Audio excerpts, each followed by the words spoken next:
Just 2 weeks of baseball remain from Elmira, New York, but the big factor going into it, how is a team going to find and hold the 4 seed? The West Division currently has all of their spots up for grabs. There is no clear cut on who will make the playoffs besides the upper echelon, and that's what leads us into today's contest. With the Elmira Pioneers taking on the Geneva Red Wings with just 8 games remaining for the Elmira Pioneers, the question's going to be, how do they keep their lead and hold of the number 4 seed? And what I mean by that is these standings right here. Batavia currently sits in first place, but right now their heels are getting traced by the Jamestown Tarp Skunks. Jamestown won yesterday against Batavia. If they can win tomorrow against Batavia at Jamestown, then they would take the 1 seed. And not only that, they would win the season series over the Batavia Mock Dogs. And in the 3 spot, Auburn right now, they're on a 2-game losing streak. They lost both those games against Jamestown. They had a doubleheader earlier this week. Elmira, they're sitting in the 4 seed, but here's where it becomes tricky. Elmira's at 4, Niagara's at 5, Olean, they sit at number 6, and the big factor with it comes the amount of games you played and the amount of games that you won. It's a winning percentage game that will determine who gets that 4 seed and who moves on to the PGCBL playoffs. Geneva, the team that's facing off again today, they're 11-18 so far this season. If they can get hot, they still have a fair number of games to go. If they can get hot with about 11 left to go, opportunity arises to where they could potentially get that 4 spot. Niagara Falls, they're 11-24. They broke their 12-game losing streak here at Dunn Field just this past Sunday. Now they've won back-to-back when they beat Newark yesterday. Newark sits at 5-24, and they have been eliminated from the playoff contention. But once again, the big factor is going to be those 4 teams in the middle. So Elmira, Niagara, Olean, and then looking on but getting ready if they can get hot late, the Red Wings try to take things forward. And for the Pioneers in this ball game, as you can see the score from the last game they had, that was against the Niagara Falls Americans that they now have to try and counteract and bring here. But on the mound for the Pioneers, making his first start this season, is going to be Sam Watts. He is normally the closer for this ball club, but with a late change in terms of pitchers, with Landon Birch being scratched for this one, it leads now to the opportunity knocking for Sam Watts to come in and see how he can deliver. We've seen some players so far this season come in as relief pitchers and end up throwing in some innings and have extraordinary performances. Case in point, last Friday at Batavia, Tobias Waldridge came in, gave the Pioneers the lead through 6 innings pitched, had a quality start in that one. However, they were not able to get the victory, ended up losing that one, and that had a big implication on the standings. But now the Pioneers look to battle back and take this one forward against the Geneva Red Wings. And coming up first for the Red Wings is going to be Dylan Briggs. He's the left fielder for the team. Looking to break things through so far. So far for Briggs this season, he's batting .271 for the squad. As Watts gets ready to go now here. First pitch about to come in from historic Dunn Field in Elmira, New York. It's going to be in there for a strike. An official start time, 6:35 p.m. And Watts goes ahead 0-1 in the count for this one. This is one of those hot summer days that we always hear about that these ball players get to work with. And coming into today, it's going to see how Watts ends up going with that. The next one, that's fouled off. It's going to be strike 2. Dubek back there behind the dish, looking to make it. So now it's an 0-2 count incoming for Briggs. Trying to be the first base runner of the day for the Geneva Red Wings as the leadoff man. Sam Watts looking to get a bounce back out following his last outing, which was against the Batavia Muck Dogs, and that one was where the show all started to blow up on Friday. 0-2 the pitch. That one is going to be outside. It's a 1-2 count. Now here for Briggs. For Watts, this is his 8th appearance on the season. First game that he has started. He had 2 saves in relief and allows a batting average of 152. 1-2 count. The pitch. That one inside, no good. Goes 2-2 now for him. And so for the right-handed arm on the mound, the University of Dartmouth, Massachusetts Dartmouth, he gets ready here, trying to get the first out of this ball game. 2-2, the pitch. That one's hit high in the air. Going to attack for that one is going to be Dubek in foul territory. He makes the snag, gets the out, and one is down. And with that, let's look at the fielders for the Elmira Pioneers. Starting at third, it's Manny Castro. Jalen Tidwell plays short today. Manny Esley, he's over at second. And Gabbianelli will sit at first base. And then in the outfield, it's Tyson Gingrich in left, Brett Baker in center field, and Caleb Delaney, he's over at right. Doing the catching is Brandon Dubek for Sam Watts, who already has his first out. That came by way of a pop-out in foul territory. One down now leads up for their right fielder, Connor McGow, here. Pitch, that one swung hard. Heads over towards left field. It's going back there. Gingrich moves back to grab it. He does so for the out. First pitch swinging, and out number 2 comes in. That one was getting a little bit of carry with it, but no good. 2 down. Coming up next is Quinn Mahoney to take this one further. I mentioned the sun, the heat coming in here. A little bit of air quality alert that popped up. Not too much, though, as the wind right now is blowing towards left field, so see balls carry out that way. First pitch coming in here for Mahoney is going to be a strike. So getting ahead in the count once again is going to be Sam Watts, and for Quinn Mahoney, this will be his 15th game that he started in. That one swung there, and it's going to drop into shallow right field. He's got himself a hit. That'll be his 16th hit of the season. And one man gets on for the Red Wings. Now coming up is going to be Chase Fogg. He's the second baseman for them here today. The righty batter steps up to go. And so far, he's just played in, this will be his 6th game. He's got 4 RBIs and a home run in it, though. 308 his batting average through those games. That one's going to go too low and inside. It's going to be a 1-0. And with a man on first, being able to strike early may be the key to their success. Geneva has beaten the Elmira Pioneers earlier this season. That was in Geneva. That one goes for a strike there. They were able to get on top of Birch. Birch left early in that one, which then led to a little bit more that had to happen for the squad. 1-1, the pitch. That one's down low in the dirt. It's going to be 2-1. Now incoming.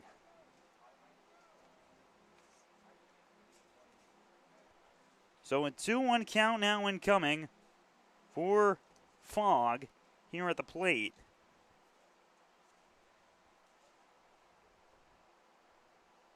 Getting set now. The pitch, that one outside, 3-1. In that game where they did end up winning, the Red Wings were able to score 1 in the first inning. That gave them a little boost that they ended up using to move on through. 3-1 count here. Watts goes from the stretch. That one will go in there for a strike. It's going to be a full count now coming here for Fogg with a man on first base. You expect that man on first to run no matter what the pitch call is here. With 2 outs and a full count. Watts gets his sign from Dubak. 3-2, the pitch. That one swung on the ground there. It's going to head over. Will it go foul? They say it's fair. It goes past the base path there, and it'll remain fair. They give the wave on towards home, and it will be a RBI double. That one headed over towards the left field corner, and so now it's 1-0 in favor of Geneva. Chase Fogg gets another extra base hit so far in the season. That's going to be his 5th RBI but also his third extra base hit, his second double on the year. And just as I mentioned, how Geneva beat Elmira before was being able to score first early in the first inning and then continue to ride that momentum throughout. As up to bat now comes Michael Uchi, and for Uchi so far this year, he's had just 38 at-bats where he has not been able to hit a single extra base hit off of him with 15 hits, batting .395. First pitch to him. That one goes for a strike, hits the outside corner. Dubak shows the framing. It does not matter. Called strike nonetheless. It's always interesting to watch the catchers and just how they choose to move the glove at what point in time when they catch it. That one outside, swung and fouled. There. It's going to be an 0-2 incoming for Uchi. With a man over at second base, it is a 1-0 lead right now by the Geneva Red Wings, following what was a Chase Fogg double that scored on home Quinn Mahoney. 0-2, Watts' pitch, that one outside corner. Is it good? No good, though. Ball falls out of the glove as well of Brandon Dubak. It's going to be a 1-2 count.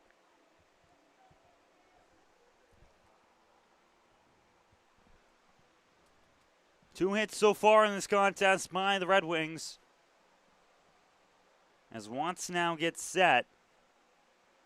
1-2. The pitch, that one swung high in the air, heads over towards center field. Chasing on for that one is going to be Baker. Can he make the play? He does. Gets a basket catch there, and he will make the third out. We head to the bottom half of the first inning. The Pioneers currently lead this one.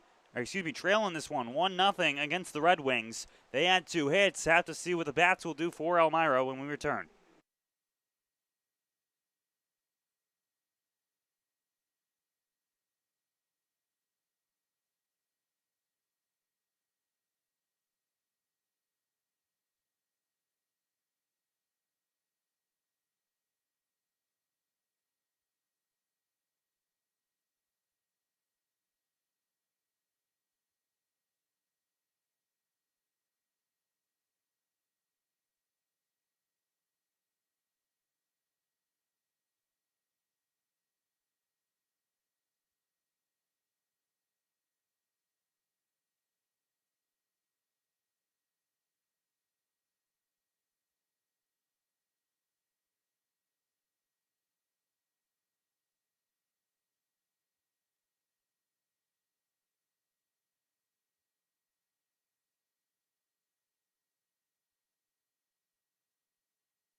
Bottom of the first incoming now, as up to bat comes Caleb Delaney, the leadoff man for this one, batting .485 so far this season, and he steps in following his nod as the player of the week for the West Division, where he batted .667 last week. That one's hit towards center field, and it's going to drop, and that's why he does it. He gets a single on there, first pitch swing, and that's what he does so well for this team, is he can recognize the first pitch trying to come through and gets a swing on it. It's a man on first already for the Pioneers. They look to make up a 1-0 deficit. And now coming up is going to be Nick Spanner. The man on the mound for the Geneva Red Wings is Nolan Hudson, who comes into this one looking to get the big win over the Pioneers. This is one of those games that they have to look at trying to build on through this season. This is his sixth start of the year. He's 0 for 3 and starts .618 ERA. That pitch goes in there to Spanner for a strike. Spanner had a little bit of difficulty this past weekend in the doubleheader against the Niagara Falls Americans. looks to try and change that while he faces off against Geneva. That one's in there for a strike. It's an 0-2 count. The corner so far today has been a soft spot for both of these pitchers. The sweet spot there that they continue to hammer.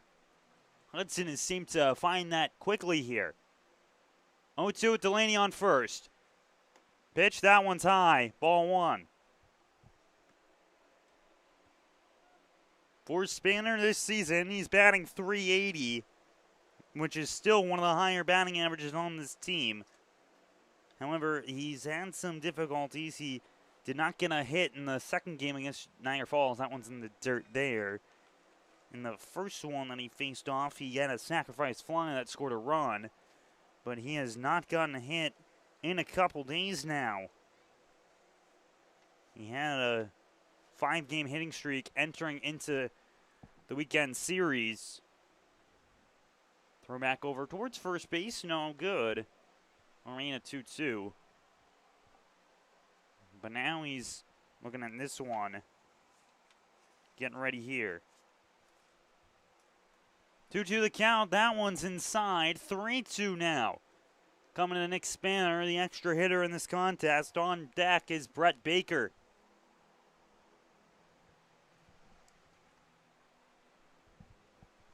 Full count here. Coming in. The pitch, that one swung up the end of the bat, will go foul. Here.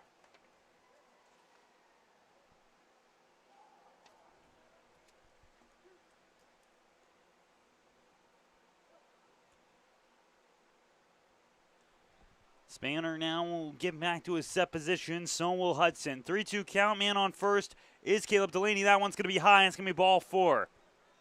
On to first goes Nick Spanner. It's 2 men on with no outs here for the Elmira Pioneers. As it seems like every single game they have left is a must-win for them. And for Hudson, that one there will be his 23rd walk issued this season. Now he goes against a man who is absolutely lethal at bat. .383 this season. He comes into today with a 12-game hitting streak. It's Brett Baker. Was a late scratch for this weekend against Niagara Falls. First pitch is going to be outside corner for a strike. It's an 0-1. But against Batavia, was able to get on in the first inning via walk and then had a single in his last at-bat. One of his last at-bats. It's an 0-1 now coming in with Delaney on second and Spanner on first. The pitch, that one floats on in for a strike. Once again, outer half of the plate working in favor of Hudson right now. 0-2 here for Brett Baker. Last 0-2 turned into a 4-2 quickly. That one's with Nick Spanner. The pitch, that one well outside. 1-2.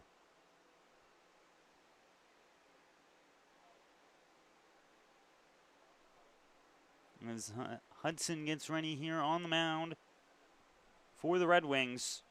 Baker looking to try and piece something together in this one. Hudson comes down to Spencer, Indiana. The pitch, that one's hit on the ground. It's going to be heading over there towards the second baseman in Fogg, who flips over towards second for the fielder's choice out. It's Burcroft, and with that, let's take a peek at the fielders. For the Geneva Red Wings at third, it's C.J. Orego. Casey Burcroft is playing short. Chase Fogg's over at second. Andrew Houseman is at first. The outfield from left to right, Dylan Briggs, Noah Company, and Connor McGow, while Nick Filipponi is up behind the dish for Nolan Hudson, as now they have one out with men on the corners. Caleb Delaney moves over towards third base. Tying run represented there with one down, and up to bat comes Manny Castro. First pitch comes to him. That one's high. It'll be 1-0. Manny Castro, his last game played was that second game against the Niagara Falls Americans, where he got the first hit of the ball game for the team, a 3-run home run. He hit that one towards center field. The pitch here, that one's inside. It's 2-0 to Castro. A .333 hitter so far this season through 18 at-bats, so that's going to be sitting at 6 for 18. 2-0 count coming here for Castro. Baker over at first. The pitch, that one is going to be behind him as he gives a sign over to Delaney to come on home. Baker's going to move over towards third base. No throw is going to come in. So on a pass ball there, Delaney scores, and it's going to be a 3-0 count with the man on third base once again. Caleb Delaney moves on over towards home. It ties it up at ones. Baker's now just 90 feet away from taking the lead. That was just one of those weird plays where the ball seemed to hit towards back foot of Castro and bounce between the legs of the catcher and Filipponi. 3-0 the pitch. That one's inside, ball 4. 4-pitch walk comes for Castro following Delaney coming home on a pass ball. Britt Baker moving over towards third base following his fielder's choice. And with just one out, Brandon Dubak now steps up. Batting .256 last week, he did have a home run. As it's a meeting on the mound between Filipponi and his arm. While the middle infield is having a little bit of a discussion there. The shortstop in Burcroft and the second baseman in Fogg. As Dumac gets ready here. Just one hit so far in the contest by the Pioneers. Sign comes in, potentially about a double steal attempt, as Castro's already has his lead over at first. Following his 4-pitch walk. Looking to try and take the lead here with Brandon Dumac up at the plate. First pitch comes in, and that one's going to go for a strike.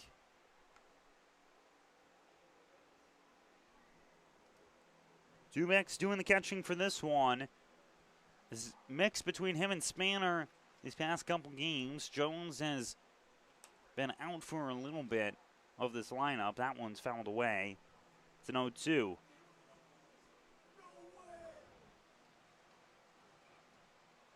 0-2 count incoming now.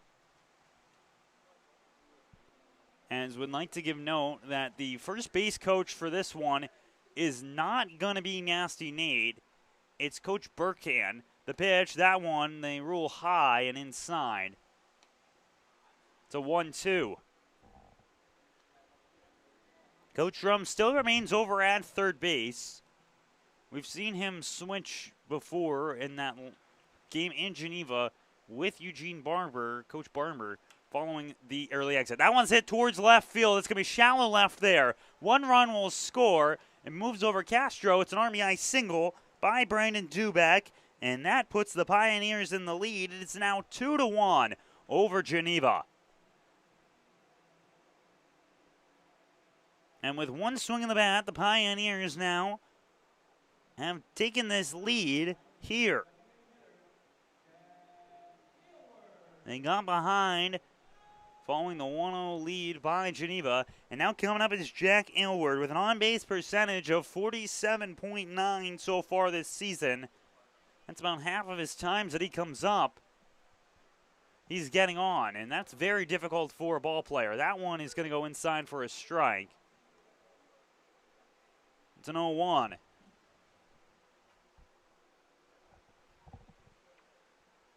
Hudson just has one out so far in this one. That came by way of a fielder's choice. Saved by Baker. The pitch, that one, going to be just a touch out of the zone. It's a 1-1. The fielder's choice hit by Baker.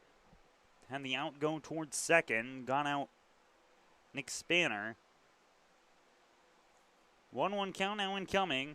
Manny Castro sits at second base. The pitch, that one is going to go for a strike. Aylward held up, but did not see a ball go past him. It was a strike. Castro on second. Dubak over at first.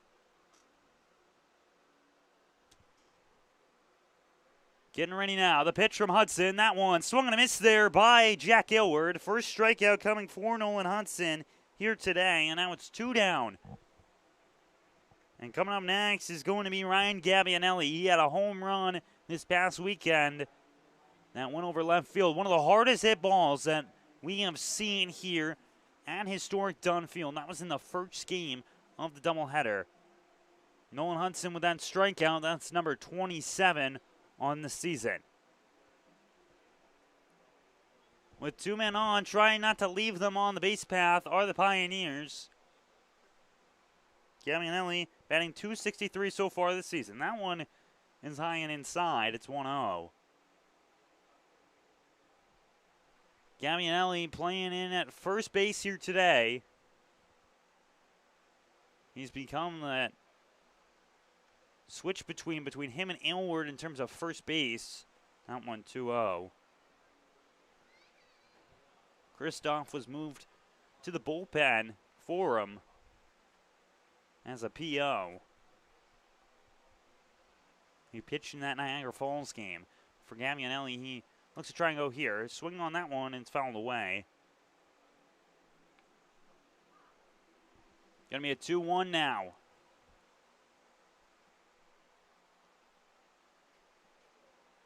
As Gavianelli steps back up towards the plate, have to see how Filipponi will give the sign to his arm. The pitch, that one swung hard there by Gavianelli, hands over towards left field.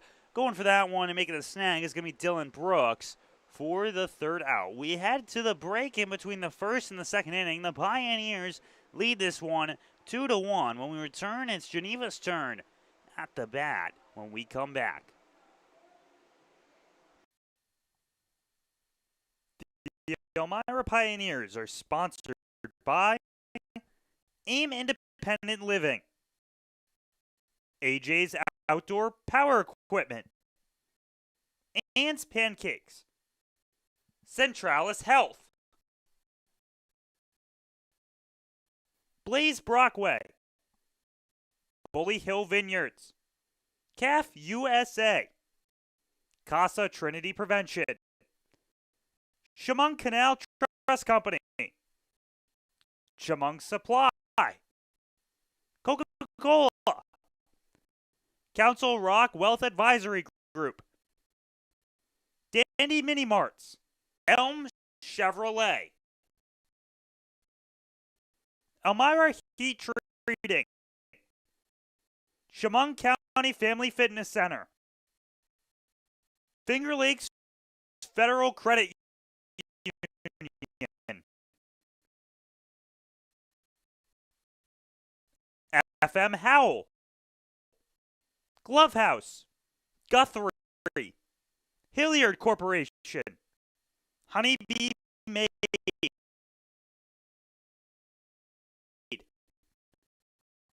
Jubilee Foods, Kahuna's, Kennedy Valve, M&T Bank, Martha Lloyd Community Services, McDonald's, Papa John's, Pathways, Pinecroft, Rodney J. Strange, Serve Pro, Serve You Credit Union, Sheddens, Solutions Credit Union, Southern Tier Custom Fabricators, Susan Minchin Dentistry, Swan Morse Insurance, Texas Roadhouse,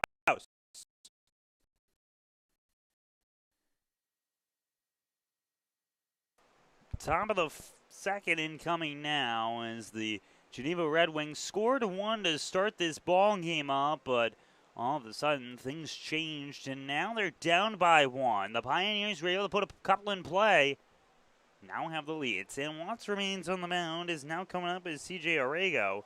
He's the third baseman for the Red Wings. Watts sets and delivers. That one is going to go low. It's a 1-0. No clouds in the sky here today from Elmira, New York. Just bright blue skies as that one goes for bottom right corner of the zone. No good. It'll be a 2-0. Both sides had 2 hits in the first inning. They're trying to work with. Pitch and deal. That one. Strike. It's a 2-1 now. coming in for Arago, who looks to get something here as that one's hit towards right field. Delaney goes for that one. He flashes leather, gets the drop on that one, though. Thought he had the catch, but just knocked out of the glove. It's going to be a man on first following the E9. As the next batter comes up, no out there. Noah Company now steps in here. He's the center fielder in this contest. Makes his first at bat here of the ball game. Following the E6. First pitch to Company. That one will go for a ball. 1-0. Company batting .204 so far this season. This will be his 18th game started on the year. Watts looks back over towards first base. He delivers. That one is going to be outside and high. 2-0 now.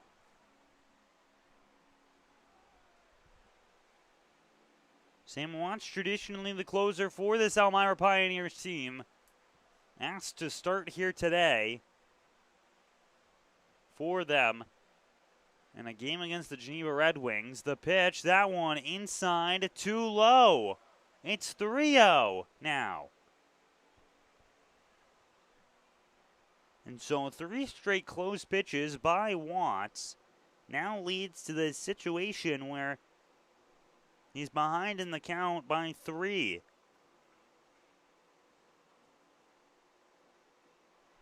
Watts delivers. That one will be right down Main Street for a strike. It's 3-1 now incoming for him. As the game between Niagara and Newark that was happening at Newark got postponed here today, and that one will not be played. That was one of the games to watch out for. 3-1 the pitch. That one low, ball 4. Man gets on for the Geneva Red Wings via walk. And that there will be the first walk issued on the day by Sam Watts. So it's a man on first and a man on second. Arago occupies second base while Company sits over at first. Other games here in the West Division. Batavia, they take on Niagara Falls. Batavia leads 1-0 over them at the top of the second inning. Olean, and they play against Auburn. It's 0-0 there in the top of the first. Pitch getting ready to come in here from Watts. No outs, 2 men on. The throw, that one goes for a strike. Coming up against the batter here, and Nick Filipponi, the catcher on the ball game for the Geneva Red Wings. Looks to try and make something happen here. Get the Ducks all the way home, as it's going to be a 1-1 count now incoming for Filipponi. Who for him, this will be his 14th game that he has started. He's got just 6 hits so far in this season, but 2 of them have been on extra base hits. If he can get another one here, that would change the tides of this ball game. The pitch, that one swung out of his shoes for that one. It'll be a strike. Hits the dirt. It's a 1-2 now incoming, with no outs. Trying to put the Red Wings back into a tie or a lead situation. Watts looks back towards second, now gets set on the rubber. He delivers. That one is hit on the ground. It's going to be attacked there by Dubak. He makes the grab, throws to first for Gabbianelli, and it'll be in time. And advances the runners, though. Now coming up is Andrew Hausman with men both in scoring position on second and third with just 1 out. A ball into the outfield, and all of a sudden this will be a tied ball game most likely. Hausman steps on in here and then takes his first swings on the season. He has started in what's now 12 games played in total of 17. Has a 158 batting average for him. Watts delivers. That one's corner strike going against Houseman.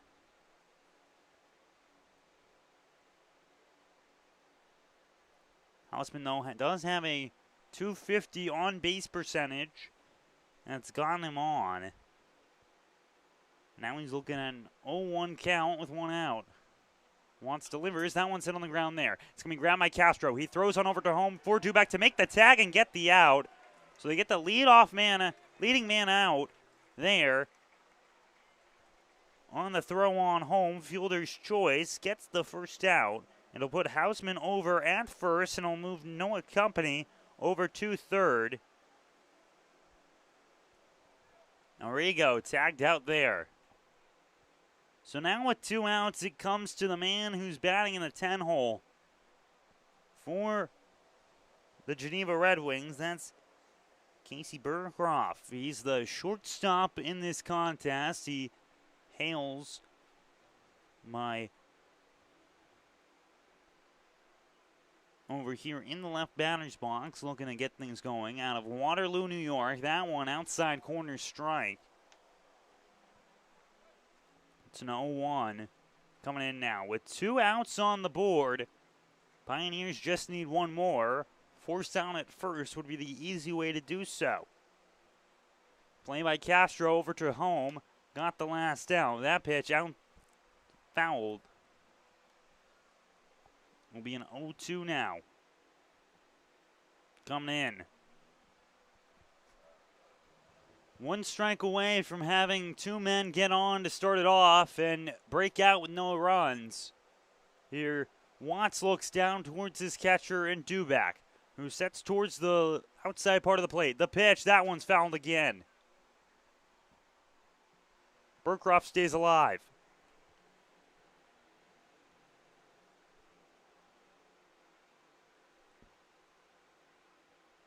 Burcroft batting .250 so far through 6 games that he started, 11 that he's played. This being the 11th. 0-2. Following the foul. The pitch. That one's hit right back towards the center of the field. Esley's going to scoop for that one. Throw over to first in time for the out. So third out comes in on the grounder. Despite the leadoff 2 men coming on, Sam Watts is able to get out of it. It's 2-1 Pioneers lead when we return here for the bottom half of the second inning on the Pioneers Broadcasting Network.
Tyson Gingrich comes up to the plate here following what was a tough situation for the Pioneers' arms, but able to get out of it unharmed. No runs scored at the top half of the second inning. Hudson looks to continue that for Geneva as they go against the Pioneers. First pitch will be a ball here for Tyson Gingrich. He comes as the 8-hitter in this ball game. Pitch comes in. That one swung towards foul territory. It's going to be attacked there by the left fielder, but go just too far. Heads over towards the picnic area here. 1-1 count now incoming for Gingrich.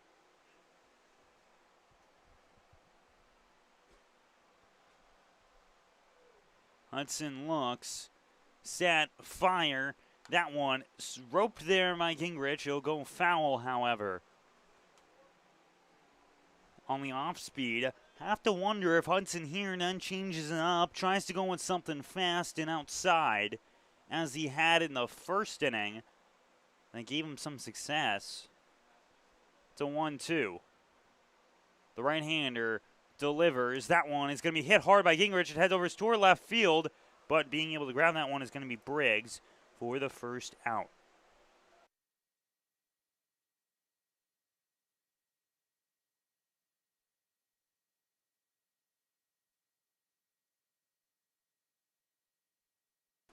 Jalen Tidwell now going to come up. We'd like to let you know that season tickets for next season's Pioneers team are starting at just $119 for general admission. And go up if you want to get those box seats. For ticket information, you can call 607-734-2690.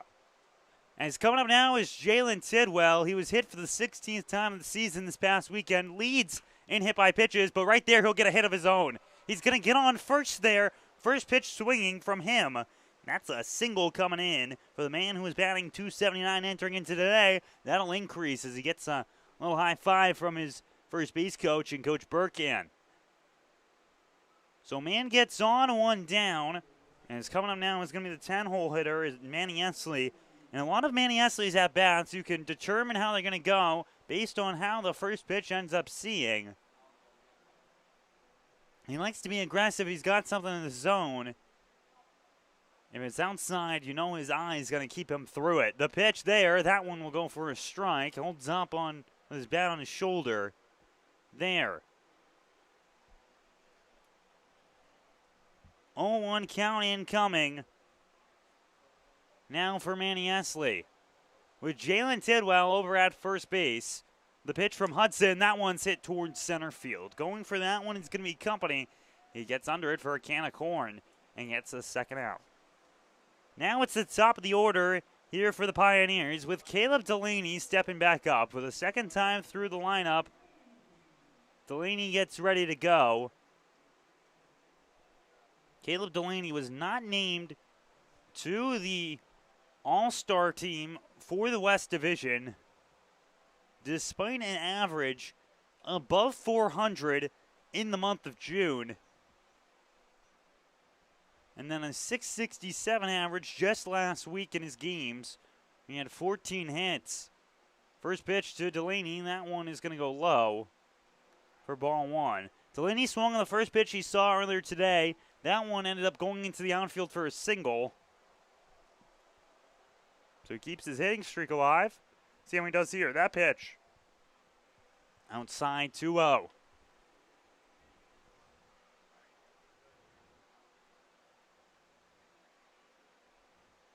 It's a 2-0 count now coming here for Caleb Delaney. Looks at that one, swings on it. It heads over towards center field. Going back for that one, it's going to be Company. Hudson gets off the mound and will head back over to the dugout. We end the bottom of the second inning. Pioneers are not able to score despite the single by Jalen Tidwell. Heading to the top of the third, it's 2-1 in favor of Elmira when we return here on the Elmira Pioneers Broadcasting Network.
Parenting today can sometimes feel like you're way out in left field.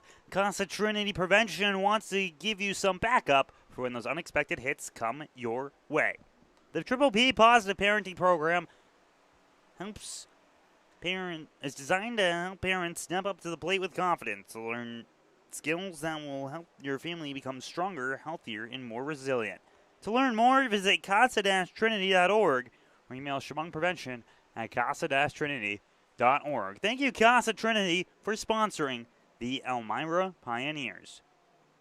Returning here for the top half of the third inning, this is Anthony Labonte for the Elmira Pioneers Broadcasting Network, going through this 9-inning contest here in the West Division between two teams that look to try and get into the 4th seed. The Pioneers currently hold the 4th spot.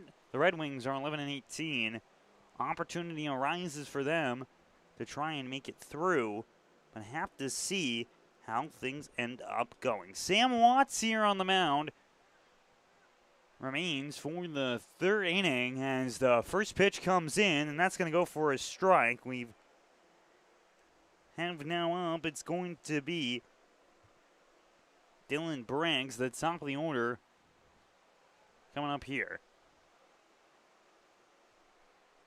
0-1 count coming for Briggs. That one will run inside, and it's going to hit him. So man gets on via hit by pitch early. Sam Watts is making the argument that he leaned into it. Will not get it to go his way. So now there's a man on first here. Briggs occupies first base, and now up comes Connor McGough, who flew out his last time up. He hit it over towards left field, where Tyson Gingrich was able to make the snag. Trying to see if he can move along the base runner. Another leadoff man gets on for the Red Wings. Pitch comes in. Bunt is shown. That one is going to hit the batter as well. Watts is saying that he still had the bat up for a bunt. So that should have been a swing, but will not get it to go his way. It's now 2 men on via hit by pitch here. Man on second, man on first. It's Dylan Briggs at second and Connor McGough over at first base.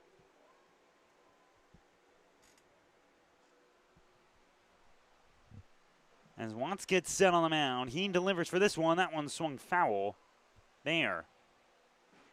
So for a second time in this ball game, 2 men get on without a single out for the Red Wings as they look to try and take the lead over the Elmira Pioneers.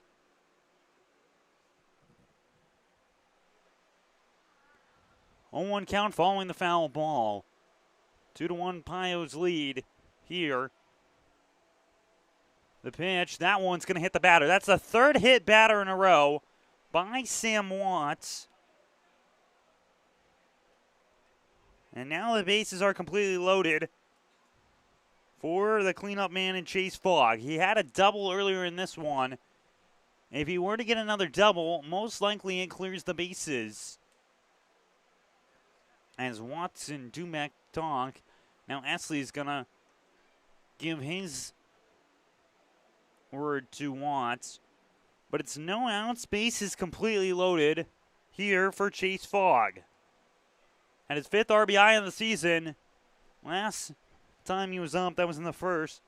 Pioneers, last time they had bases loaded here at Dunn Field. Logan Stickler hit one over the left field wall twice. The first pitch, that one's going to be outside. It's 1-0 here.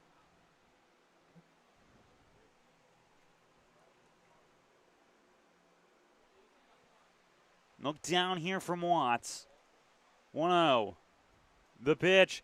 That one is going to be an inside strike. Good location of that changeup by the right-hander.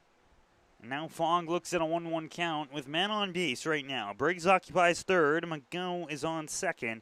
And Mahoney is over at first. Kick and deal. That one is in the dirt. Blocked there by Duback. It's 2-1.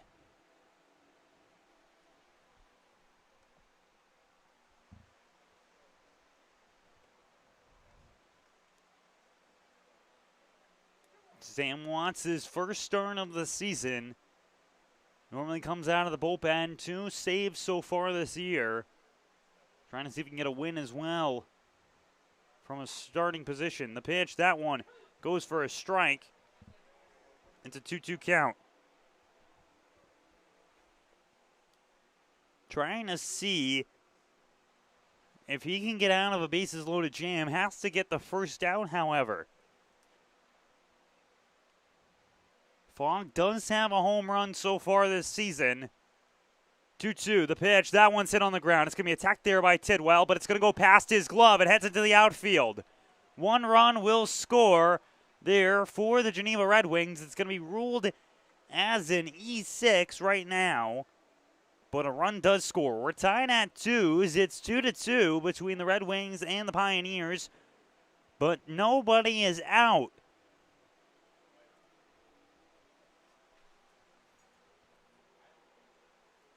That's the 63rd error on the season by the Elmira Pioneers. So now coming up is going to be Michael Ucci. He flew out towards left field his last time up. 0 for 1 on the day.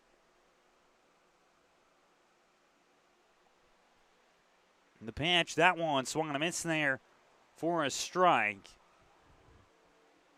0-1 count incoming. If he can do a similar thing as he did before when he hits one towards the outfield, even if it's caught by Gingrich, opportunity for the man over at third base there in Connor McGo to try and run his way home.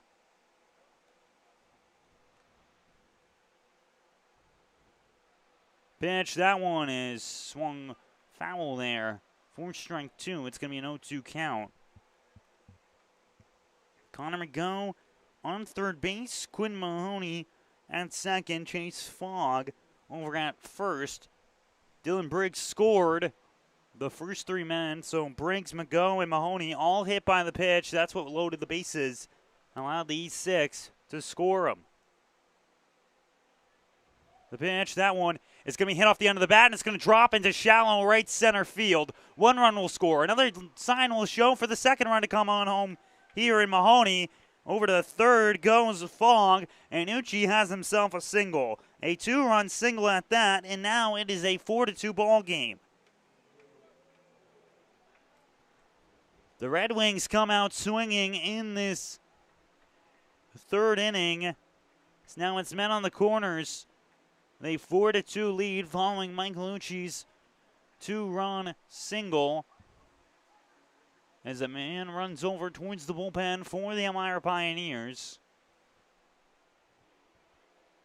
Starting getting warmed up. There.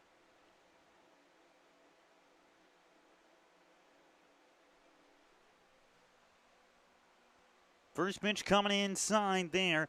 Run over towards second base. There comes Bayucci. He stole a bag there with Arago up to bat.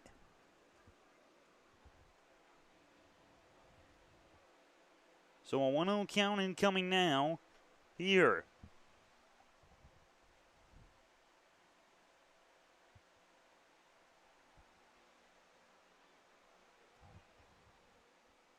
Look down by Watts. Dumac gives the sign. Arago. He got on via E6 earlier. That one's in the dirt. It's going to be 2-0.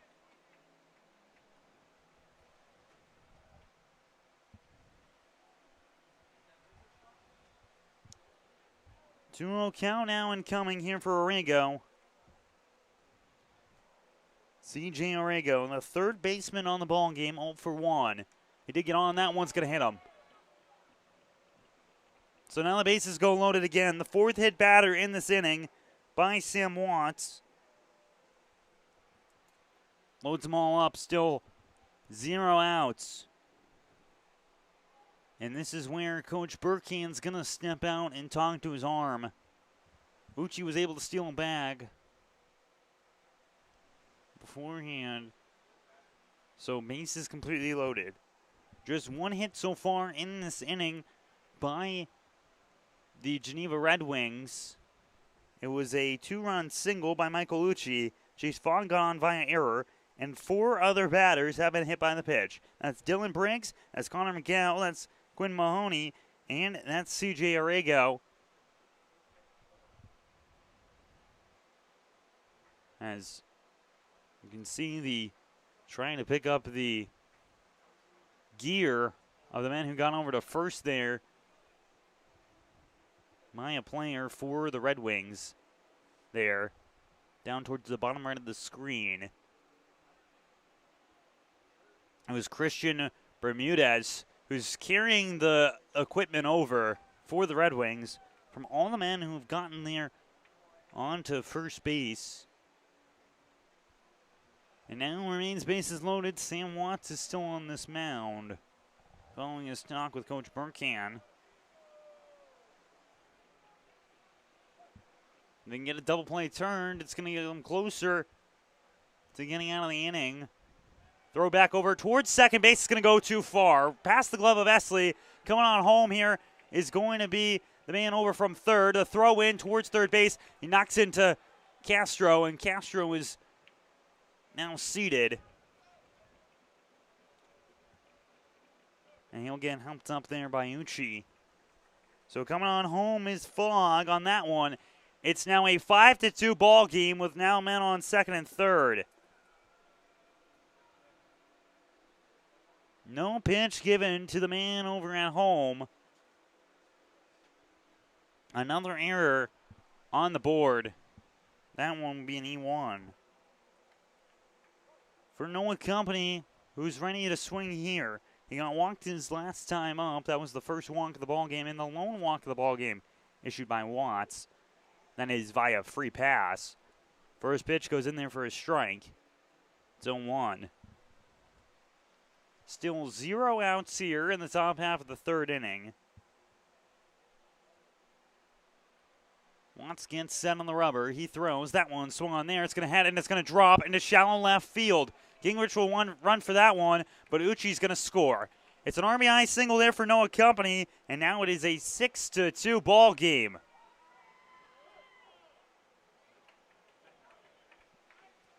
Six to 2 in favor of Geneva, and now Burkhan's going to come out. It's going to be a new arm coming up. When we return, Coach Drum coming out, a new arm coming up. When we return, a new arm for the Elmira Pioneers in a 6-2 ball game against the Geneva Red Wings.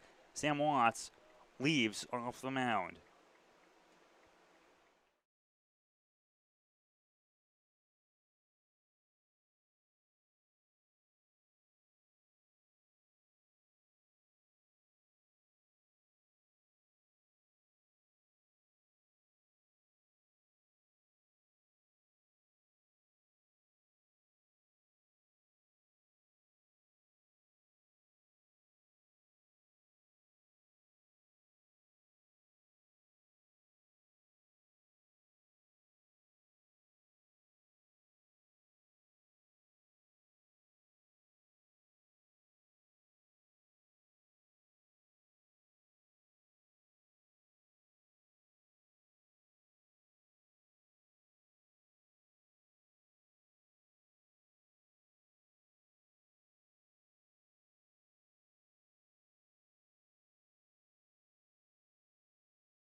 Return here for the top of the third inning. Man on first, man on third. And the man on the mound right now who have not seen since the doubleheader against Niagara Falls. Throw down comes in there by Dubak. It's not going to be in time. It's a stolen bag there coming in by Company. It's Luke Richards on the mound. He has not pitched since that first game at Niagara Falls where he ended up throwing a complete game shutout against the Americans, was named as the pitcher of the week for it. That one goes in there for a strike. He has not allowed an earned run so far this season. Now he comes into this one. It's a 1-1 count now incoming for Nick Filipponi. He grounded one that Dumac was able to grab and throw over to first. That one goes for a ball. It's a 2-1.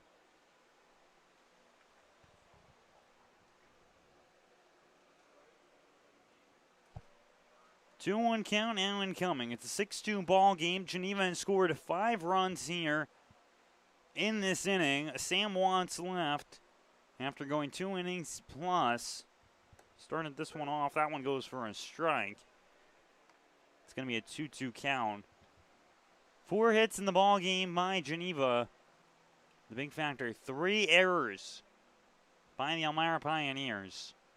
It's a 2-2 now. Richards trying to get the first down of this inning.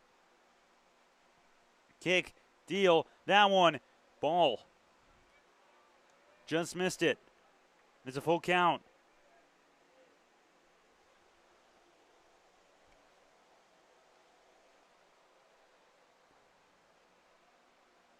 Full count incoming here for Filipponi, the 8-hole hitter.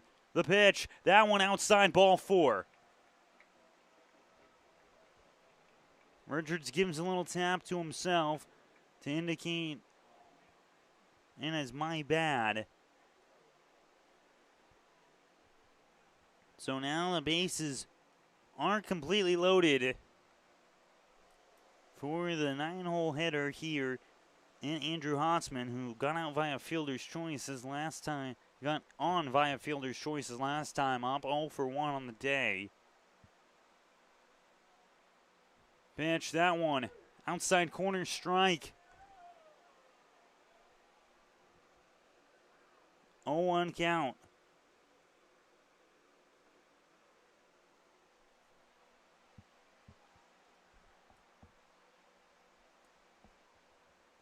Richards kicks, deals. That one swung hard, but foul.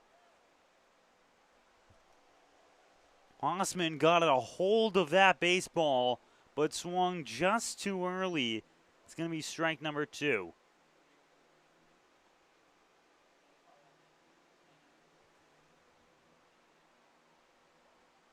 Oh, 2 count coming in here. Richards is set. He kicks. He deals. That one swung on high there by Osman. If it's in the infield, it should be. Infield fly comes into effect.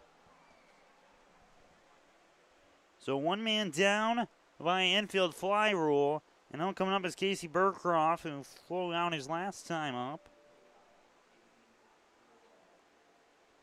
Trying to see if he can score a run here. Luke Richards came in inheriting a pair of runners. Walked a man, then got him on to first. Right now on third is CJ Arrego. No Company's on second. And Nick Filipponi is at first. 1 out, the pitch. That one swung on a miss there for a strike on the fastball.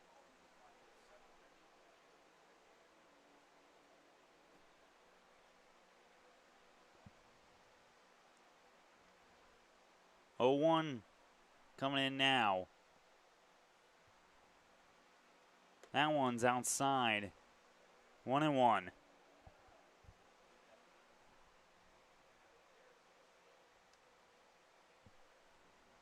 Right-hander is warming up in the bullpen for the Elmira Pioneers. Richards, 1-1, the pitch, that one outside, 2-1.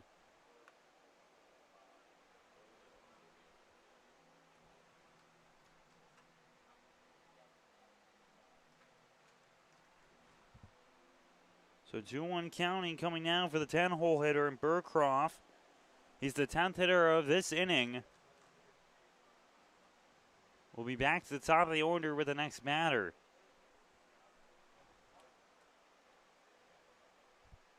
Two on the pitch. That one swung and a miss there for a strike. It's 2-2. A 2-2 count coming in now for Burncroft, the shortstop, with one out in the top half here of the third inning in the ball game. Geneva has scored 5 in this inning, trying to increase their lead over the Elmira Pioneers. It's 6-2. 2-2 the pitch. That one swung foul. So it'll remain a 2-2 count.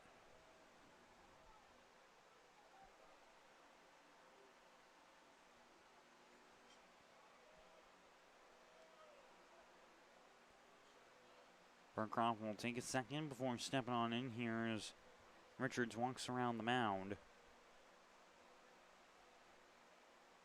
Gets his foot back on the rubber and gets ready to throw.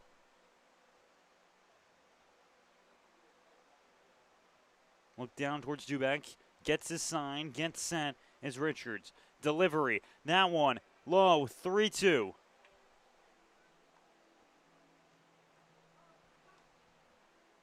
Good eye there coming in by Burcroft. That one looked like it could have come close to hitting the zone. Just a touch low. It's a full count. Richards fires. That one swung on the ground. Attacked here by Esley. Esley gets the grab on that one. He throws over to first. He'll get the running man out first, but it will score a run. It's now going to be 7-2 in favor of the Geneva Red Wings, but 2 outs are now down. As coming on home there was Arago. Now, Company moves over to third base as well. Does Filipponi to second. So 2 down, no men on first, but 2 occupying scoring position on that ground ball there. And up to bat comes Dylan Briggs, who got hit by the pitch his last time up. That was earlier in this inning. First pitch to him is outside. It's 1-0.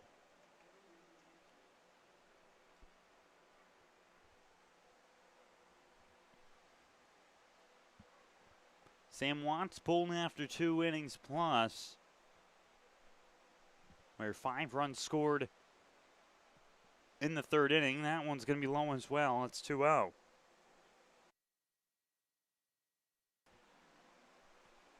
In replacement, Luke Richards, who has not been seen for weeks here.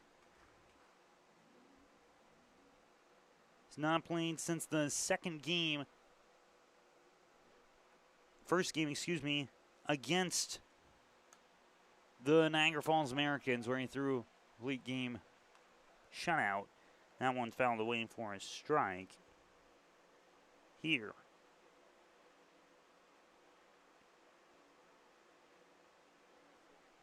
It's going to be a 2-1 incoming now.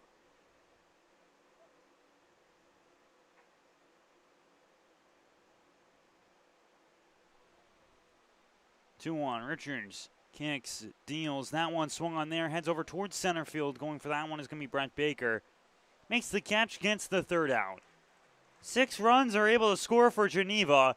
It is 7-2 in favor of them as we head to the bottom half of the third here from historic Dunn Field.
Bottom of the third, incoming now from historic Don Field.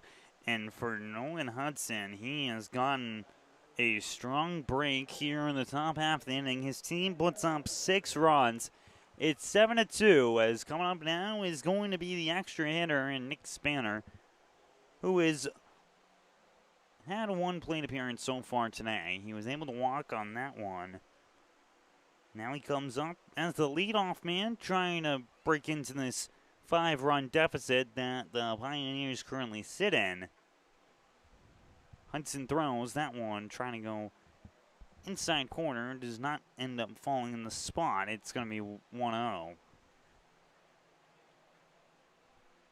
Hudson has been a mastermind at getting inside and outside corners. The pitch, that one's set on the ground there by Spanner. It's going to be grabbed there by the third baseman in Arrigo, who throws over to first in time for the out. Good squeeze there by Houseman for the first out. As now coming up is going to be Brett Baker. He had a fielder's choices last time up, 0 for 1. Trying to get a hit streak up to 13 games. He has 12 so far. Trying to see if he can do it against Hudson, as well as try and get on base. He's done so in 23 straight. Pitch comes in, and that one's outside. Pioneers have just 3 hits in this ball game. Geneva has 4, though. The big factor has been the hit by pitches and 3 errors by the Elmira Pioneers. First pitch, well outside, ball 1. Second pitch, that one's roped there by Baker. It goes over towards right center field. It's going to be a single for Brett Baker. He's got 13 games in a row where he's got a hit, and 24 times in a row that he's gotten on base in games. So man now on first, trying to be the spark that the Pioneers need to get back into this one. Up to bat now comes Manny Castro. The new baseball is asked for. Manny Castro today, he walked. They got him on to first. He made his way towards second off of a single that scored a run by Brandon Duback. That needed a 2-1 ball game. But now that's all changed. The pitch, that one goes past the catcher. Baker's going to run towards second base. He's going to be told to hold up over there. Now he's over at 2. Following a pass ball. Or it probably will go as a wild pitch for Hudson. It's a 1-0.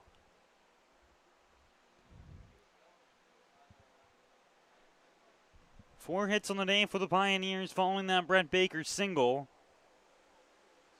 All 4 have been singles. No extra base hits so far. Castro swings on that one. He hits it on the ground. It's going to be grabbed there by Arrigo, who throws over to Hausman for the second out.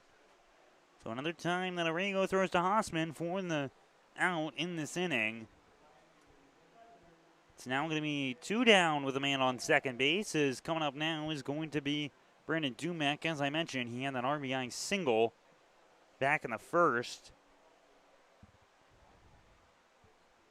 Looking to see if we can get another piece of this baseball in this contest. Pitch, that one, outside corner strike.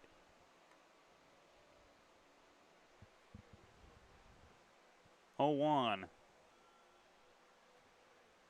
Brett Baker over at second base has a little bit of speed there that he can use to his advantage. That one swung foul there by Dumack. He hits that one late. It heads over opposite field. But backwards. It's an 0-2 count, 2 outs here for Brett Baker. Hudson trying to get out of the inning. He has just 1 strikeout here today. Trying to see if we can get number 2. 0-2, the pitch. That one's hit on the ground. It's going to be played on there by the second baseman in Fogg. Over to Hausman for the third out. So Pioneers do get another man on, but he will not be able to score. It remains 7-2 as we head to the top half of the fourth very shortly here on the Pioneers Broadcasting Network.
Top four, Luke Richards remains on the mound for the Elmira Pioneers.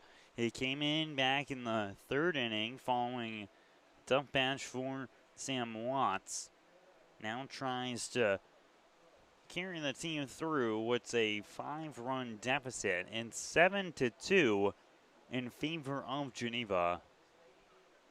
As Richards takes a second here before getting on the mound. As looks out, they're gonna clear home plate as Baker right now is running back out towards center field.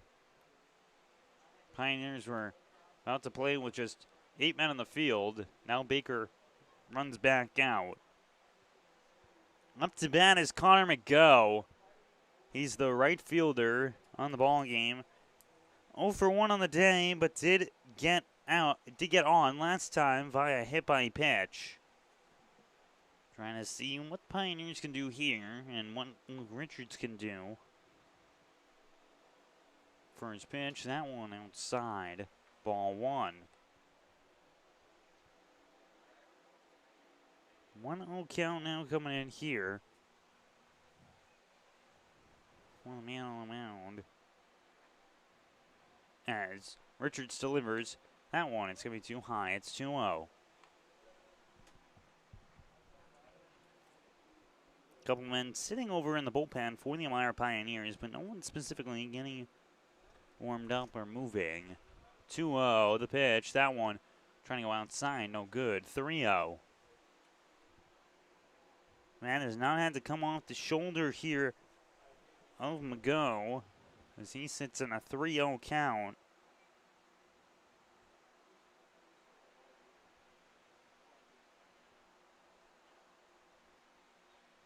Richards kicks, steals that one, strike.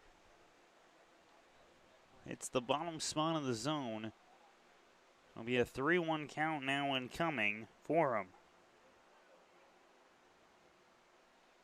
Pitch, that one, low, ball 4. So a man gets on via 5 pitches. It's a walk coming in from McGough. And let's talk about the games happening around the West Division right now. Bottom of the 5th at Niagara Falls, America. And the Niagara Falls Americans currently lead 3-1 over Batavia. If the Americans can win that ball game, Jamestown will move into first spot in the West Division. As well, Olean, they're currently beating Auburn 2-1 in the bottom of the 2nd inning. That's in Auburn. That one's set on the ground there. It's going to be played there by Cabinelli. He gets the first out there, coming off Quinn Mahoney, the U3 for him. And then as well, of course, that Niagara Ironbacks and Newark Pilots game got postponed there. So 7-2 ball game here, however, is coming up now, is going to be Chase Fogg. He's 1 for 2 on the day. He's got himself a double that scored a run. As well, he got on via error by the shortstop. Pitch outside, that goes for ball 1. It's a 1-0 count.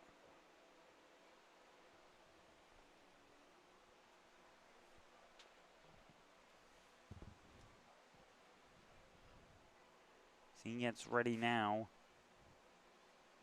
Richards a pitch. That one goes past Duback. It's a wild pitch coming from him. Man moves over towards third base there in McGough. It's a man on third with just 1 out. A 2-0 count coming in here for Fogg. Geneva just 90 feet away from putting on their 8th run and extending the lead to 6. They get ready to go. Richard now sits with the 2-0 count coming to Chase Fogg.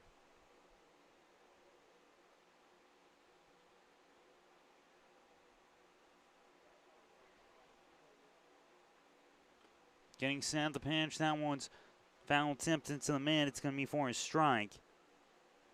So as I was mentioning, Luke Richards, we have not seen him since June 28th when he pitched against the Niagara Falls Americans in Game 1 of the doubleheader. 2-1, the pitch. That one Inside corner strike. Back-to-back strikes from him. Makes it a 2-2 count. He looks on towards home, gets his sign from Duback. He throws. That one is hit hard there by Fogg. It's going to be played by Castro, but it's not going to go. Fogg has himself another double here. And coming on home, there is Mago. It's now an 8-2 ball game. 2 doubles so far today by Chase Fogg, both of which have scored a run. And now coming up is going to be Michael Ucci. And that 2-run single earlier in the ball game, that was just in the last inning. He was able to score 2 there, and then also was able to steal a bag before he made his way all the way around home. So now in on second, a run hadn't scored in this inning for the Geneva Red Wings. That's the first run that's going to be accrued against Luke Richards all season. That one is hit towards foul territory. It'll go too far foul. Trying to be played there is Ryan Gabbianelli. It hits off of his wrist. The 0-1. As I was saying, first earned run recorded against Luke Richards all season comes here in a relief appearance against the Geneva Red Wings.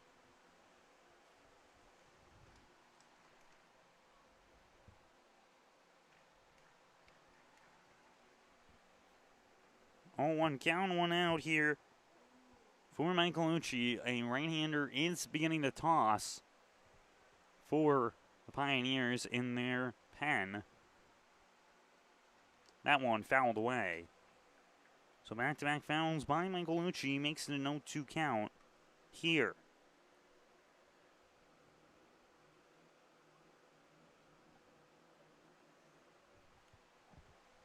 Richards will return back to the white stripe on the pitching mound. She takes a second before swinging the bat back up as Richards gets set. His throw, that one is going to be hit on the ground there. Heads over to Castro at third. He takes his steps from the hot corner over to first. It's going to be there in time, scooped up by Gabbianelli on the 5-3. There is out number 2. Coming up now is C.J. Arrego, who made it on home, who was hit by the pitch. 0 for 1 on the day. He got on via error his first time up. And then, as I mentioned, last appearance, second play appearance of the ball game, he was hit. 8-2 lead for the Geneva Red Wings here in the top half of the 4th inning against the Elmira Pioneers. C.J. Arrego comes up now. A 6-run top half of the 3rd gave the Red Wings the lead. That one is swung and a miss there for a strike. Looked like it was going to be a high-scoring game considering the first inning where both Geneva and Elmira scored. Elmira made a 2-1 ball game. No one scored in the second, but in the third, 6 runs by the Red Wings, and they've already scored 1 in this one. That one's fouled away. Going to go 0-2 now. For the Red Wings right now, they're giving Richards strikes by swinging the bat. They've been fouling these ones off. I have to wonder if for, let's say, the next inning, if they get told, hey, hold your bats up for at least a pitch to see, try and work these pitchers. Of course, an 8-2 lead, maybe not necessarily your biggest priority. 0-2 the pitch, that one. Outside corner, no good. It's going to be a 1-2. That's where you see a lot of teams succeed, is by just working pitchers. Of course, that's not the case today. The case today has been that Geneva has been able to just keep their eyes set in terms of these throws. That one's hit towards center field. Attacking is Baker, but it's not going to be in time. That drops on in shallow. Coming on his way home from second is Fogg. He started on the hit and run, made it all the way home. It's a single coming for C.J. Arrego, his first hit of the day, and the first run that he's scored off of his bat. It's now 9-2 in favor of Geneva. Second earned run of the season, charged against Luke Richards. And now it's man on first with Noah Company coming up. He had a single his last time up. He's 1 for 1 on the day with a walk. The pitch, that one, strike. 0-1. 7-run lead right now by the Red Wings. What comes down to Dumack? Gets set. The pitch, that one's hit on the inner part of the bat, but it's going to be fouled away. Too late on that one. It's now going to be an 0-2. For another time in this inning, Geneva sits in an 0-2 count. In this ball game, they have not struck out once. 0-2. 2 outs.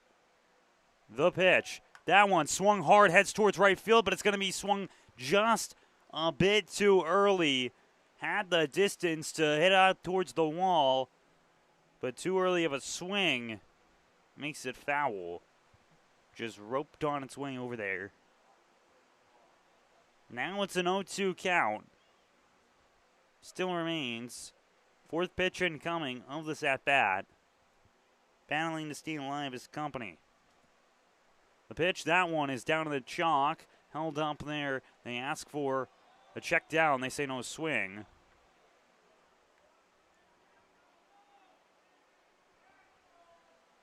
Fans think that Rowley didn't swing. It did not look like he went around up here. The field umpire was asked for the appeal. It's going to be a 1-2. On first base right now, C.J. Orrego following his RBI single.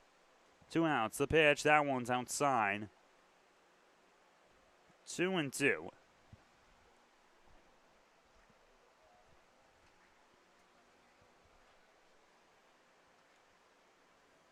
As the look goes down in by Richards, watching the entire way as the man comes back into the left-handed batter's box. Company. The pitch, that one's hit on the ground. It's going to be attacked there, but it's going to go foul. Gavianelli not able to make the squeeze. If he was able to on the hop, most likely would have gone for an out. 2-2 count, 2 outs here. In this 9-2 ball game from historic Dunn Field. The pitch, that one's hit on the ground. It's going to be attacked by Gavianelli. No chance of a foul ball there. He steps on first and gets the third out. 2 runs score. It's a 9-2 ball game. We head to the bottom half of the fourth. Pioneers look to try and get their bats hot. When we return, due up for them is going to be Aylward, Gavianelli, and Tyson Gingrich here on the Pioneers Broadcasting Network.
Aylward will step into the box to start the bottom half of the 4th inning. It's a 9-2 lead right now by Geneva, who entered into today 11-18, trying to get a late season run to make the postseason. That one goes for a strike on the first pitch. Pioneers looking to try and hold on to their spot here in number 4. They're currently being tested by Niagara, Canada, as well. The Olean Oilers are tied at 2s right now against the Auburn Double Days. Niagara, Canada, they had their game against Newark postponed. 1-1, the pitch, that one. It's going to go low and bounce off the Grandma Filipponi. It's going to be ball number 2. So a 2-1 count now incoming for Jack Aylward. Trying to see if he can piece something together and get the Pioneers' bats hot here in the 4th. The pitch, that one's in on the ground, foul. Too early on that one. We get a 2-2 count.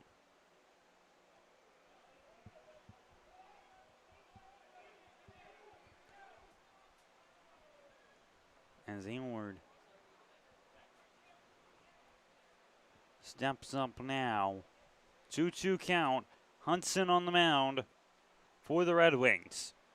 Delivery, that one swung hard there by Aylward. Head towards the foul line, and it's going to go over the wall again, but foul.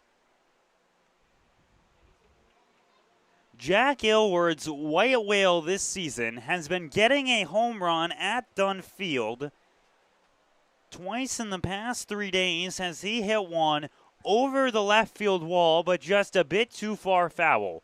2-2 count now incoming. Hudson delivers. That one is going to be high, 3-2. He has 3 home runs so far this season, all of which have come on the road.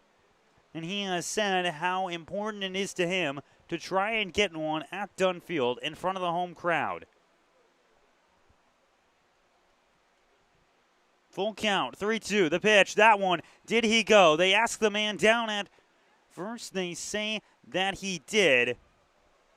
And just ruling on the swing, that's strike 3, so that's going to be the second strikeout of the day for Nolan Hudson. Second time punching out Aylward as well. Does Ryan Gabbianelli now comes up. It's 1 down for the Pioneers here in the bottom half of the 4th inning.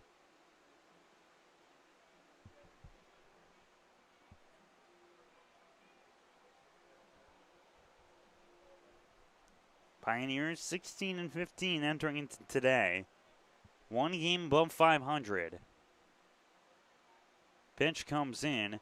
That one goes for a strike. It's 0-1. Here.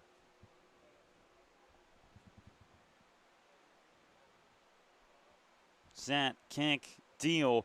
That one, did he go? They ask the first base umpire, the field umpire, and he'll go for a strike. He rules on the swing there of Gabbianelli. It's an 0-2 count. Says he went around. Not able to hold up his swing. 0-2 incoming. Hudson looking to get his next down here of the inning. Pitch, that one's outside too high.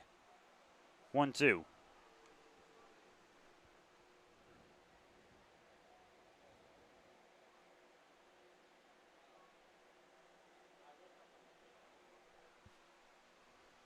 One-two count incoming now.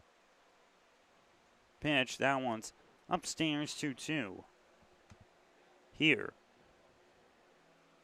Pioneers are 9-8 at home. They've just got 3 more home games following this. Thursday against Auburn. Saturday against Batavia.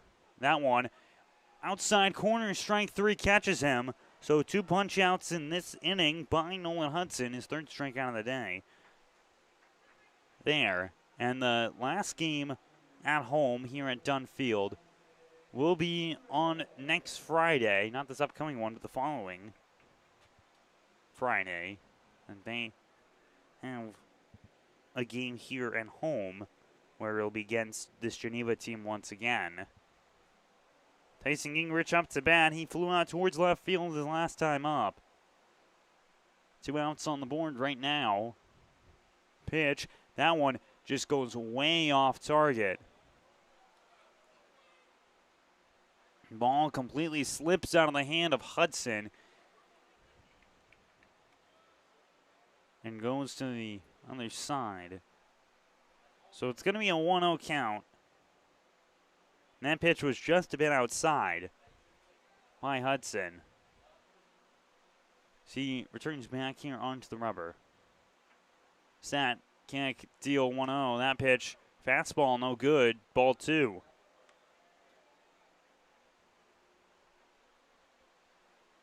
Two-0 count now coming for Tyson Gingrich. As Hudson squares, kicks, deals that one inside 3-0.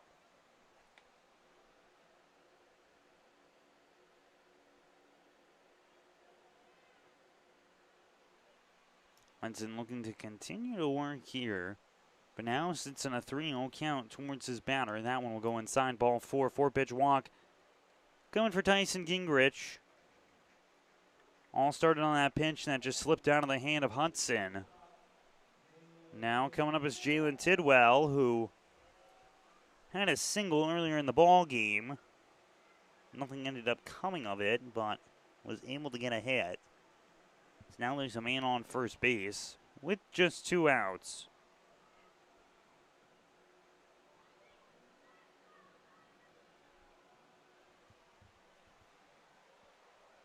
As Tidwell now gets ready to swing the bat. Hudson delivers. Filippioni will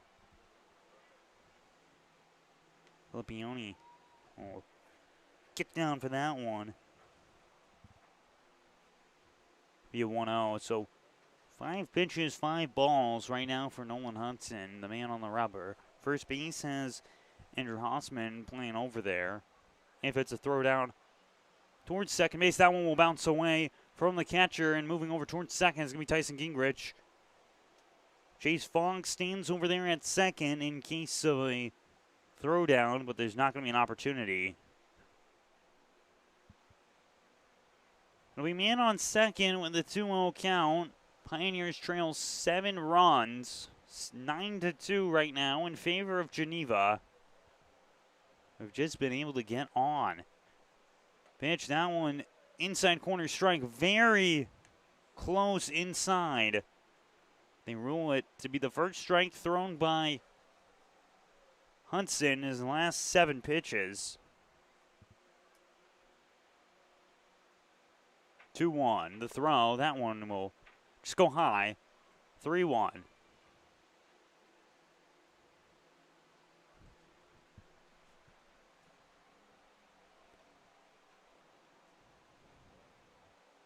Tyson Gingrich over at second base. Tidwell trying to see if he can move him. He's sitting with a 3-1 count right now, though. That one is going to go inside corner strike. Tidwell saying that it hit him. Saying that it hit him in the elbow pad. No call there. It's going to be a full count.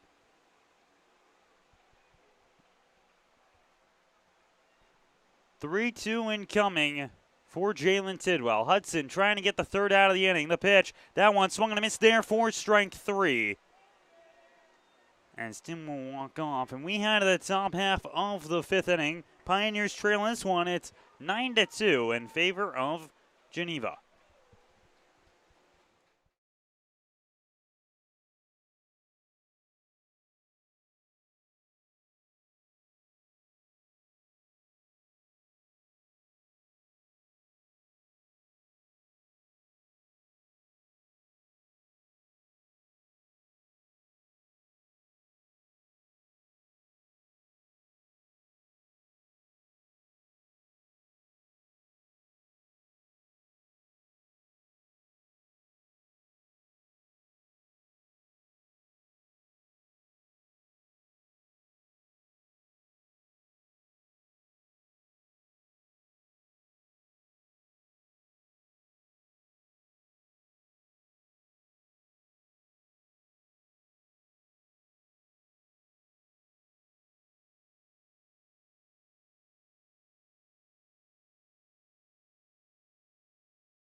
We take a peek at the standings right now in the West Division, and we did so on the top of the broadcast. We're looking at it right now as we go around the games in the league right now. Top of the sixth inning, Batavia is currently trailing to Niagara Falls. If Batavia loses that ball game, they move down towards second place, and Jamestown returns back to first here on the season. Other games happening as well. Olean currently leads over Auburn. It is 6-2 in the top of the third inning. Olean trying to get to a 500 mark. They do not have the season series lead over Elmira. Elmira was able to sweep them 4-0. Niagara Ironbacks, if they have not played here today, their game got postponed against Newark. So if Olean keeps their lead over Auburn, Olean will jump to the 5 spot and just be half a game behind Elmira. Will become big crucial factors coming towards the end of the season. Cannon Van Duzer is on the mound for the Elmira Pioneers. He comes in replacement of Luke Richards. It's a 9-2 ball game here at the top of the fifth. As Van Duzer gets ready here, coming up to bat is going to be Nick Filipponi, the catcher. Andrew Hausman, the first baseman, and Casey Burcroft are on deck. Burcroft in the hole. As it is the top of the fifth inning. Van Duzer gets ready for his first pitch. It comes in here. That one swung on there by Filipponi. It's going towards shallow right. It's going to drop on past the glove of Delaney. It's first pitch swinging by the Red Wings, and it's a single for Nick Filipponi. And the Red Wings have just gotten on top of Elmira at about every single point in this ball game. They have done such a great job of waiting and seeing their first pitch that they need to swing on and doing so. If not, they hold off and have a good eye for when they need to get walked. Now Hausman steps up. Pitch. That one's in on the ground. Duzer's going to attack that one. Esley's going to scoop it, though. He gets a tag on the man going towards second and throws on over to first. And great play there by Esley to turn the double play. He gets the tag there on Filipponi, as well as flipping it on over to first to Gavianelli. It's 2 down now, so the ground ball there for Cannon Van Duzer helps him, and it's going to be the 10-hole hitter upcoming, Casey Burcroft, as on deck will be Dylan Briggs, the leadoff man, to try and come up for a 4th time here today. 2 down on 2 pitches. Next pitch comes in. That one's hit on the ground. It's heading towards Esley again. Bouncer, good stop there by Esley. He throws over to first in time for the 3rd out. So Van Duzer throws just 3 pitches, and the Pioneers get out of the inning. It is going to remain 9-2 when we return for the bottom half of the 5th. Pioneers bounce looking to try and get work here.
So following making some big plays in the field, Manny Esley will come up here for the bottom half of the 5th inning. Nolan Hudson remains on the mound for the Geneva Red Wings in this 9-2 ball game. Esley had turned the double play his last time up. He tagged the runner going towards second, then threw it on over to first for Gabbianelli. Then on the next pitch that was hit on the ground, Esley grabs, throws from second to first in time for the 3rd out of the inning. Esley now will try to use that defensive paralysis into his offensive side as the first pitch goes in there for a strike. Batting in the 10 hole here today, Esley has a lot of speed that could be used to his benefit. Right now he sits in an 0-1 count as Hudson, in last inning, was able to get 3 strikeouts. That one will go 0-2 now.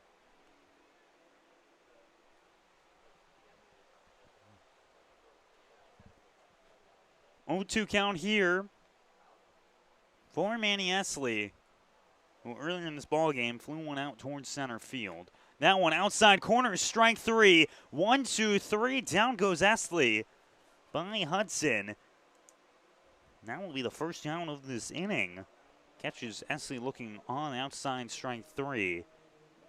And now coming up is Caleb Delaney. He's 1 for 2 on the ball game. He flew out his last time up and got a single in his first pitch that he saw against Hudson. Broke up his no-hitter bid before it even started, and Delaney was able to come on home in that inning as well. Pitch comes in. That one goes for a strike. It's going to be an 0-1. Coming in now for Delaney. Delaney's normally attacking first pitch, strike, and now he looks at an 0-1. Pitch comes in there. That one will go for a ball. So that'll be the first ball of this inning. So not able to get the immaculate inning no more after throwing 4 straight strikes. Immaculate's when you throw 9 strikes, 3 outs in terms of strikeouts. That one's fouled away there by Delaney. It's going to be a 1-2.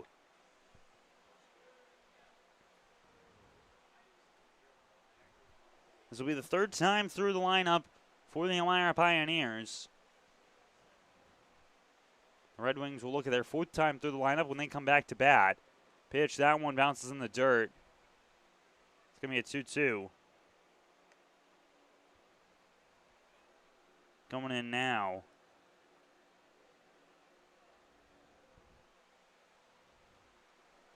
Here.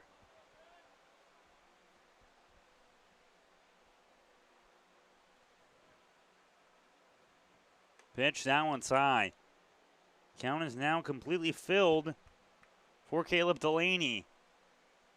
Leadoff guy for the Pioneers in the lineup. Second batter in this inning for them. Pitch, that one's hit on the ground. It's going to be played there by Frog, but it's going to be a high bounce here. The Dunfield bounce gets to him. Delaney's going to run towards second. He slides on in. That's a double. Not much you can do there. Just the limp of the infield grass to the dirt allows for such a high bounce. And Caleb Delaney's got himself a double.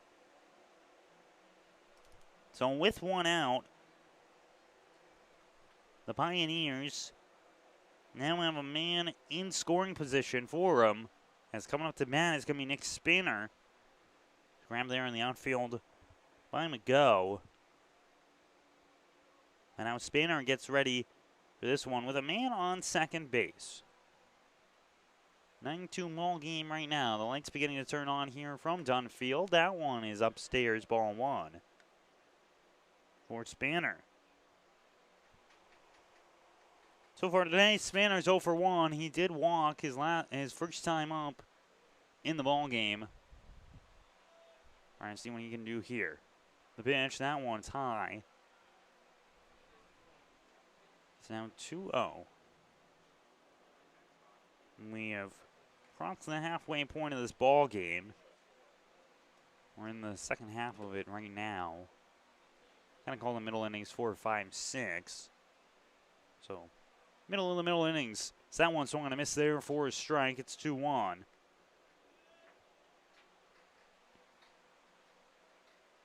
And signs come over from Coach Drum over at the third base spot. 2-1 incoming now. Here. Set kicks, deals Hudson. That one's fouled. It's now going to be 2-2 incoming. Hudson looks to continue to work here for the Geneva Red Wings. They want to steal one over Elmira for a second time this year. Get their second win over the Elmira Pioneers. One at home, one on the road. 2-2 to Spanner. Pitch. That one outside in the other batter's box. It's 3-2 now.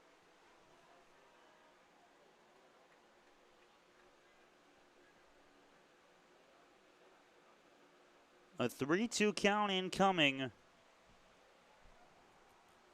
for Nick Spanner. Pitch, that one swung on a miss there for strike 3. That there is going to be the 6th punch out of the day, delivered by Nolan Hudson. So now coming up is going to be Brett Baker to try and see if he can move across Caleb Delaney in this one.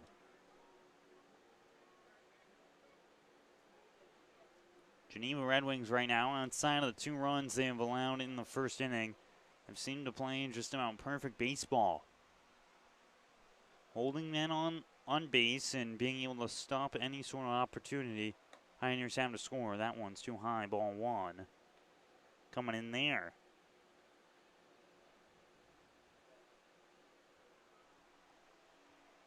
One-0 count coming here for Brett Baker. Well, extended his hitting streak to 13 today when he had that single back in the 3rd inning. 1-0, that one's inside. It's going to go past the catcher. Delaney's going to move over to 3rd. So man now on 3rd base for another time here. It's going to be Caleb Delaney. 2-0 count incoming for Baker here.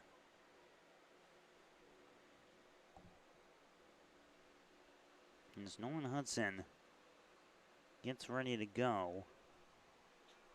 Baker steps back.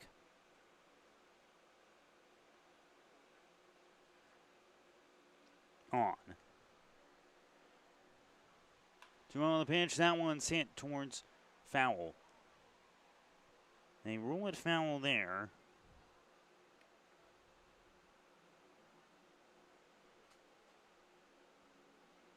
So it will be a 2-1 count now incoming for Brent Baker.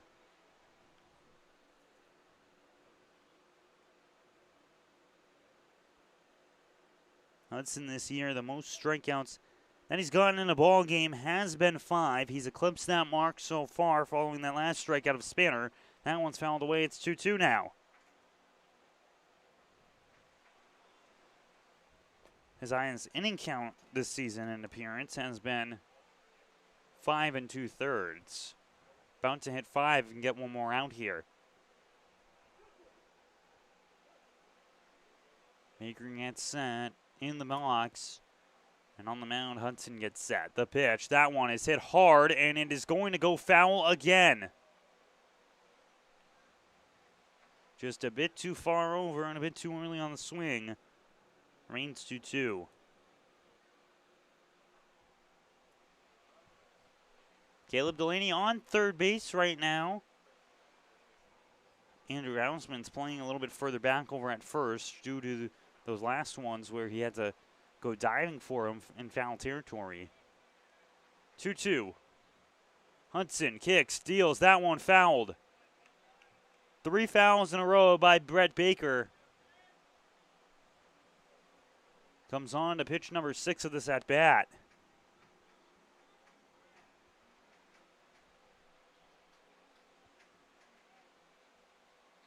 As he steps back up here. Set on the rubber. Hudson kicks, deals. That one fouled again. 4th time in a row. Brett Baker has fouled a pitch off. Remains 2-2. Have to wonder if Hudson, he tried to get one outside that last time that Baker ended up swinging on. Does he try a little bit further out this time? Get past the bat of Brett Baker. We'll have to see. 2-2 count, 2 outs. Kick, deal. That one popped into the air. Going in for that one is going to be the shortstop in Burcroft, who gets underneath it, makes the snag, gets the out.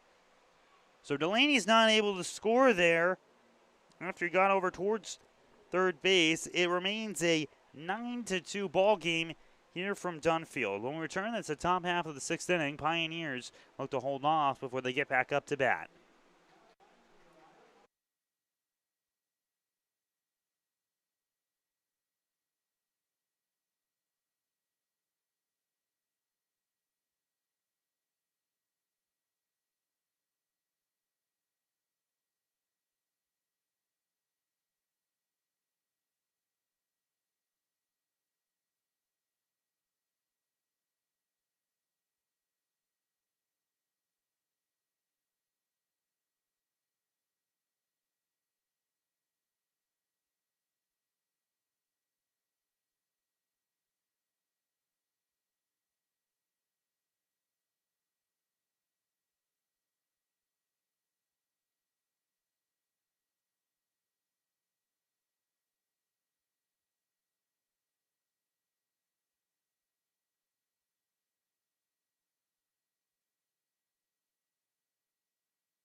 As you just watched the McDonald's Kids Run go by here from historic Dunfield. If you want to be part of the Kids Run, make sure you can call for tickets. There's just 3 home games left here of the 2026 season. Call 607-734-2690. Top of the 6th inning, Kenny Van Duzer returns to the mound following his 3-pitch outing last inning. And now coming up is the top of the order. It's Dylan Briggs. Looking to get things going to keep things on here. That one is going to be fouled, and will go for a strike.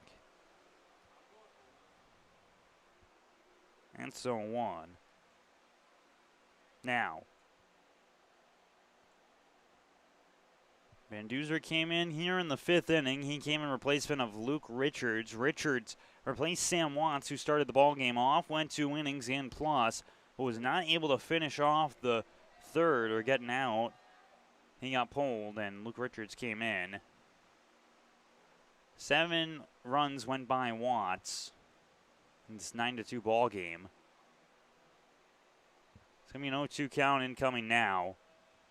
Not all of them earned, though, because of the 3 errors. That one's hit towards right field. Delaney's going to get underneath that one. He's going to make the catch, and he's going to get the out. So down goes the first batter in Briggs on the flyout. There on F9, as now coming up is Connor McGow, who so far today is 0 for 1, but he's gotten on twice. It's been by a hit by pitch and a walk here.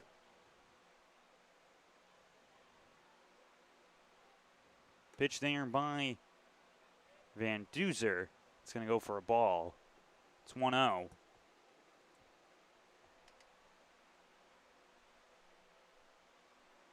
Count incoming here. That one's going to go inside. So it first starts outside, now goes inside. 2-0. See if Van Duzer can get right down the middle. 4-1. Duzer steps off. Now gets back on in. Onto the rubber. 2-0. the pitch. That one goes for a strike. So as I said, outside first pitch, inside second pitch, third pitch, right down just how he likes it. Makes you think of Goldilocks and the Three Bears. Too far out, too far in, just right. That one hit on the ground there. It's going to be ground by Van Duzer. He takes his steps on over to first in time for the out and flips it on over to Gavianelli. 2 down now. Following the 1-3, and now coming up is Quinn Mahoney. Right now in this ball game, Geneva, 9 runs, 7 hits, no errors. Elmira, 2 runs, 5 hits, 3 errors. As coming up is going to be the next batter here in Quinn Mahoney. He's 1 for 2 on the ball game. He had a single back in the first inning where he was able to score. Then was hit by the pitch. His second time up, that was in the third when Geneva scored 6 runs.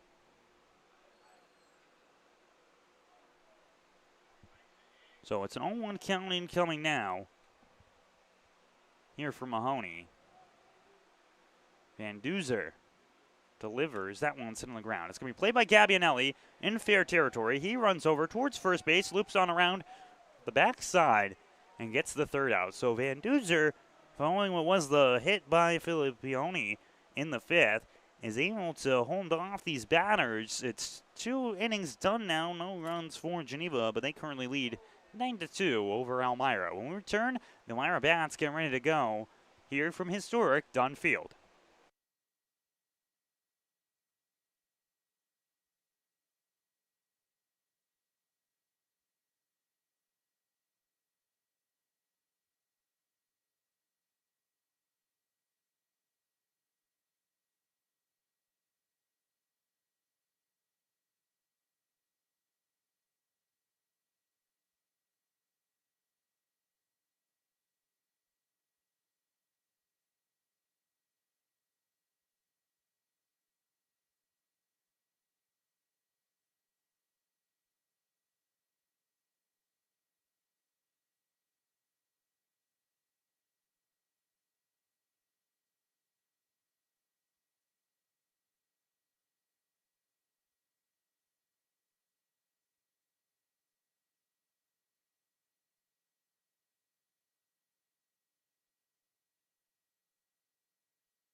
Bottom 6, the cleanup hitter, Manny Castro, steps up to bat here for the Elmira Pioneers as he comes in. He's 0 for 1 on the day. He did get walked his first time around.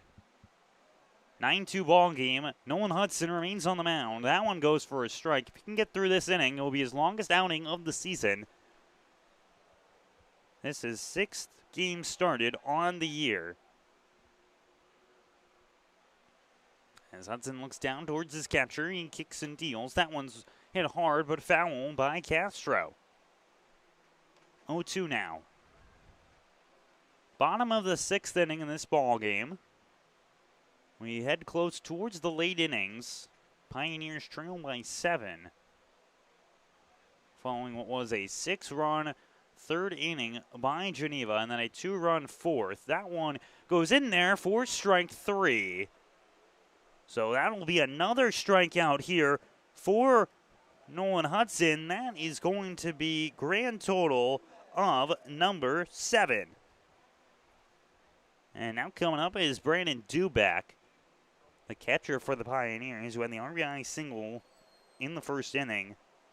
He's 1 for 2 on the ball game. Tries to get ready to go here. 1 down. Pitch. That one's hit on the ground by Duback. Played there over by Orrego. He grabs it on the bounce and throws over to first in time. Good play and good keeping up there by Orrego to shift over towards his left and keep the ball in front of him. It's 2 down now. Now coming up, Jack Aylward for the Pioneers. He's 0 for 2 in the ball game. He's struck out twice, both times swinging. trying to piece something together here for the Pioneers in the bottom half of the 6th inning. Kick, deal from Hudson. That one, outside corner strike. Hudson matches his season high in terms of innings pitched today in one single game. The pitch, that one's hit hard towards center field. Backing up for that one and reaching his glove out but not being able to grab that is Noah Company. Aylward is going to move on over towards second, but take his half step over and move on back towards first. A single for Jack Aylward. He's got on base for the first time today. Now coming up is going to be Ryan Gabbianelli. He had a home run on Sunday against the Niagara Falls Americans. One of the hardest hit balls we've seen here at Dunn Field. Over the wall in left field. May have not gone the furthest, but once it got off the bat, that thing was a missile. With 2 outs, Jack Aylward on first base.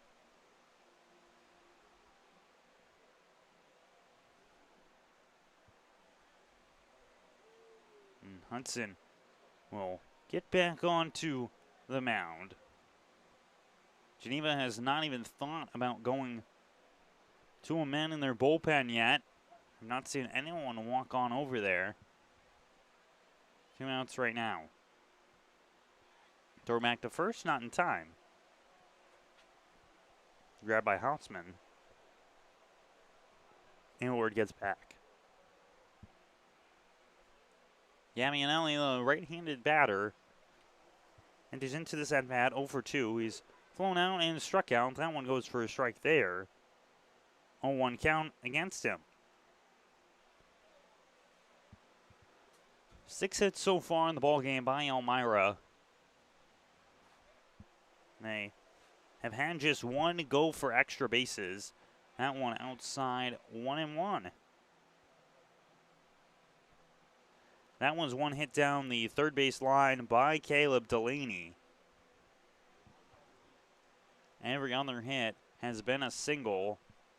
1-1, 2 outs. The pitch, that one swung and a miss there for a strike. Fastball just got past him.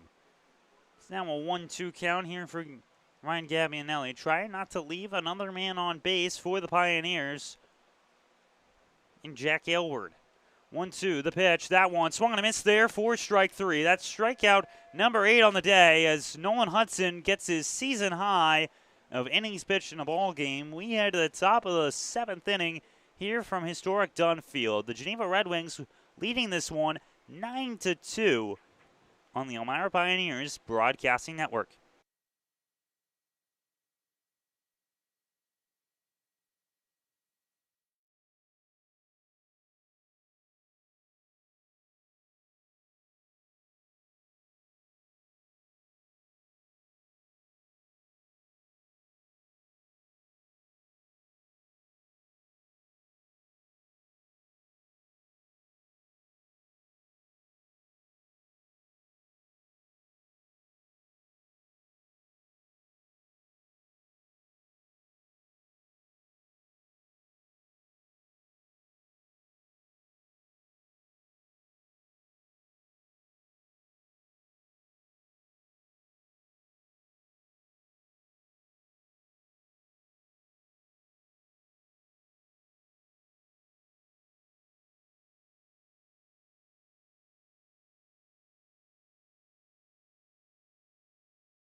Top of the 7th inning is coming up now is going to be Chase Fogg, who so far today is going to be 2 for 3. This is his 4th plate appearance on the ball game. Both of his hits have been RBI doubles, so he's got 2 RBIs in this ball game. Kenan Van Duzer looks to go into his 3rd inning of work. He gives the first pitch. That one will be inside. It's going to be a 1-0 count. And for Fogg, he's not started in many games this season, but his impact is duly noted for this ball team. And that one will go outside 2-0. Here. A 2-0 count coming here for Fogg. Now, Duzer, pitch. That one swung hard and heads towards the outfield. It's going to go towards left center. Grabbed there by Brent Baker. And that will be Fogg's first hit of the day. That's not a double, but it will be a single. He's now 3 for 4 on the day. He's gotten on base every single time. That one time that he didn't get a hit was an E6. So now it's a man on first for the Geneva Red Wings. Top of the 7th inning here.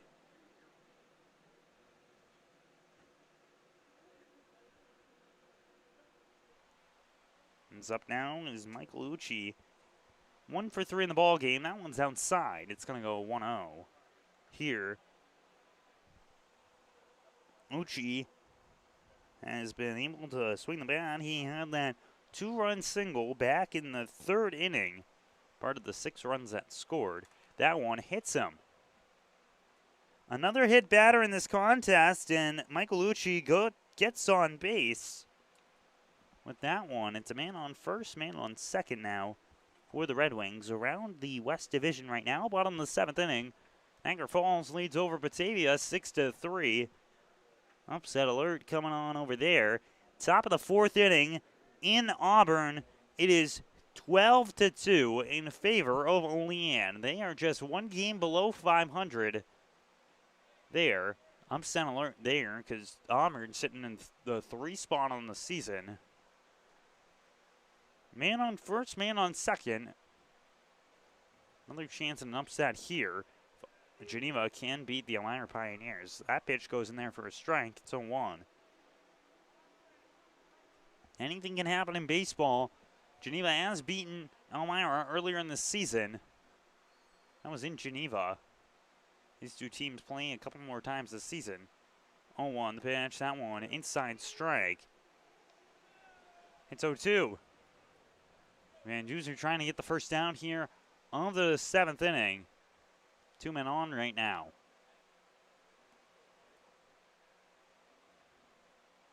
0-2 count incoming here. Sign given by Duback. Orengo trying to get something moving here with Ucci on first and Fogg over on second. That one's fouled away. It remains 0-2. Orengo is 1 for 2 on the ball game. He had that RBI single back in the 4th. He was also hit by the pitch. That was one of the last batters that Sam Watts ended up seeing in the ball game. 0-2 count incoming now here. Duzer looks back towards second. Now he's going to throw. That one's fouled back. Remains 0-2. Back-to-back pitches he fouled off to make it this 0-2 count with no outs.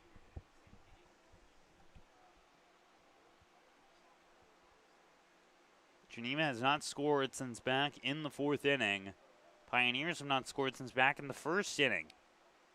8 hits so far in the ball game for Geneva. They have no errors. Elmira has 3 errors. 0-2, dancing over there is Fogg. The pitch, that one's fouled again. That there is the 5th foul ball by the Geneva Red Wings in a row.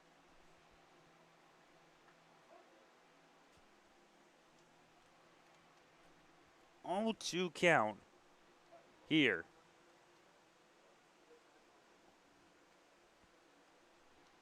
Van Duzer fires. That one is swung foul again. Talk about staying alive in that bat here is C.J. Orego. He just keeps on fouling this pitch off. It remains 0-2 with 2 men on. Have to wonder if Van Duzer tries to get something outside this time. Maybe get the man at the plate and Arrego to chase. No shift right now by the outfielders. Sign given by Dubak behind the dish. The throw, that one, trying to get the outside corner, no good. It's going to be a 1-2. Just a touch outside there, not able to get the third strike called. So now Arrego sits in a 1-2 count. First pitch that's not gone for a strike in this at-bat, if you include those fouls as strikes. 1-2 the pitch. That one is hit high in the air into foul territory. Gavianelli's running over towards it, but it's going to have to hit off the clubhouse for another foul ball. CJ Arrego keeps on battling at the dish. Each time being late on his swing and fouling it off towards the right side of the field. See if he can try and get something into play, or Van Duzer can get strike number 3 for the strikeout. 1-2.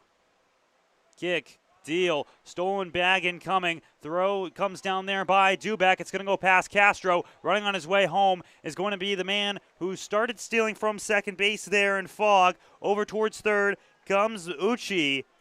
It's now 10-2 in favor of the Geneva Red Wings. Stolen bag there by Chase Fogg. Then turns into an error on the catcher to score him. It's now a 2-2 count incoming.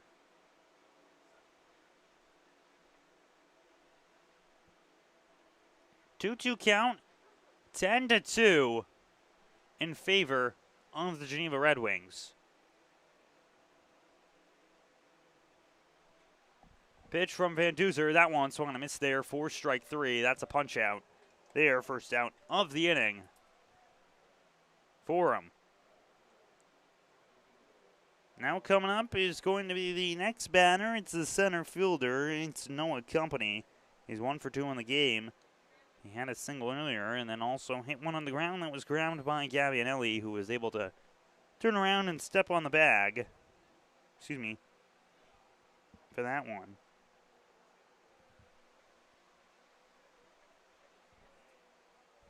One out here, man on third base. Pitch comes in, and that one going to be low, ball 1.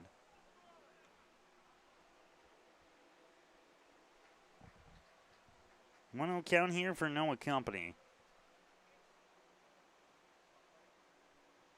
Gets ready to battle in this one. He comes out of Leroy, Illinois, as that one's fouled away. It's going to be 1-1. So many different spots in the U.S. that you see all these players come out of. You see some from California, some from Michigan, like Trevor Reed, some from Florida, like Brendan Hayes, and then you see some from even the Midwest in Illinois there, like Noah Company. A 1-1 count incoming now. The pitch, that one, outside corner strike. It's a 1-2 count. So Van Duzer was able to get a strikeout in his last batter that he faced. Pioneers so far in this ball game, 4 errors. 10-2 ball game. 1-2 the pitch. That one fouled. Remains a 1-2 here.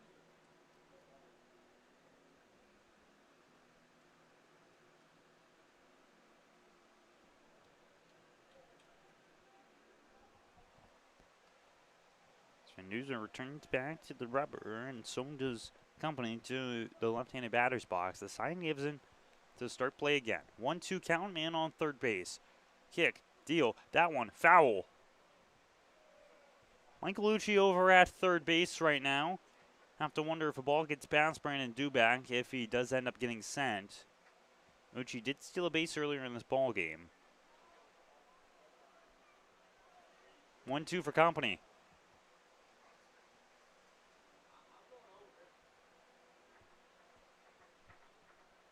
And as the fans start to get their claps into this, try and get behind the Pioneers. Castro plays a little bit in over there at third base. Doozer set, kicks, deals to company. That one's hit on the ground. It's going to be attacked there by Esley, but no one's going to be at first. Run is going to score. Gabbianelli and Esley were both attacking that baseball. Van Duzer is not able to get over to first in time. It's an infield single by Noah Company. It's an RBI single at that. It's 11-2 ball game. As now coming up is going to be Nick Filipponi, who had a single his last time up. That was against Kenny Van Duzer. He got out via double play. But now with a man on first base, it's an 11-2 ball game. A 9-run lead by Geneva. Look comes in to Dubek by Van Duzer. He throws back over to first. Grabbed there by Gabbianelli. Not going to try and apply the tag. Gets back in time there. Pitch, that one, strike. First pitch strike going in against Filippioni. The 8-hitter on deck, Andrew Hausman, the first baseman. Van Duzer going to try and get a ground ball, and it can turn into a double play. Will, although, try for a pickoff there. No good. 0-1. Pitch. That one swung and a miss there. Company's going to run towards second base. It's going to be in time on the throw. There's the second out. Company didn't try to slide. 2 down. That's the 8th runner caught stealing by Brandon Dubak this season. Caught 7 entering into today. That one will be number 8. So now the bases are empty here for the catcher in Filippioni, as he currently sits in a 0-2 count. 2 down here. 9-run lead by Geneva in this ball game. Van Duzer delivers. That one, strike 3. Outside corner caught there by Cannon Van Duzer, and that heads into the bottom half of the inning. 2 runs scored by Geneva. It's 11-2. Geneva over Elmira. The Pioneers bats look to try and get something going when we return.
Returning here for the bottom half of the 7th inning.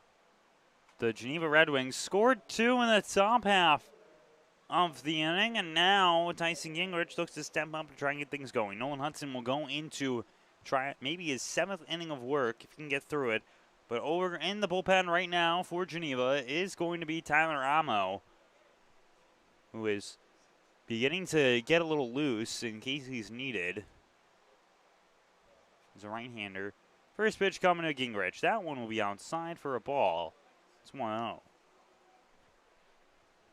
Pioneers entered into today 16-15.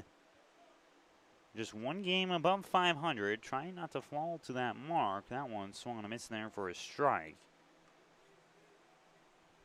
They sit in the 4th seed in the West Division, ahead of Niagara, Canada, and Olean, as well as these Red Wings, who are 11-18 so far this year. That one swung hard there by Gingrich, heads over towards right field. It's going to drop on in. Gingrich has himself a single. That there is going to be his 2nd time on in the ball game. So the Pioneers have a man on here in the 7th inning to try and muster a rally. And now coming up is going to be Jalen Tidwell. He struck out his last time up, but there was a little bit of controversy. Looked like the pitch hit Tidwell in his elbow pad. Home plate umpire rules no hit by pitch. It's a strike. Potentially lean into it. So now he comes up here. He is 1 for 2 in the ball game with a single. Hudson delivers. That one is hit foul by Tidwell.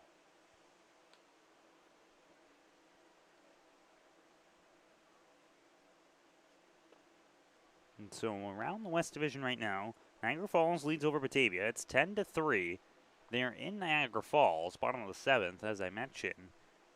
Then as well, in the top of the 5th inning, Olean leads 12-2 over Auburn, Niagara, Canada, and Newark. Their game postponed here today. 0-2 count here for Jalen Tidwell. And if the results that we're seeing here were to hold, then Olean would move to the 5 seed. Elmira has their way as that one's hit towards left center field. It's going to drop on in there. Gingrich is going to move over towards third base, grab there by the outfield, gives a hold-up sign. That's a double here for Jalen Tidwell. Another one here on the season for him as he gets on to second base. As Gingrich moves over towards third. And for Jalen Tidwell, that one there will be his 4th double on the season. And that will be extra base hit number 11 on the year. Now coming up is Manny Esley, as there's a discussion on the mound right now between Hudson and his catcher and Philip Pioni to potentially see how they're going to attack Esley. Esley so far today, 0 for 2. He flew out and he struck out looking his last time up. That was back in the start of the 5th inning for him.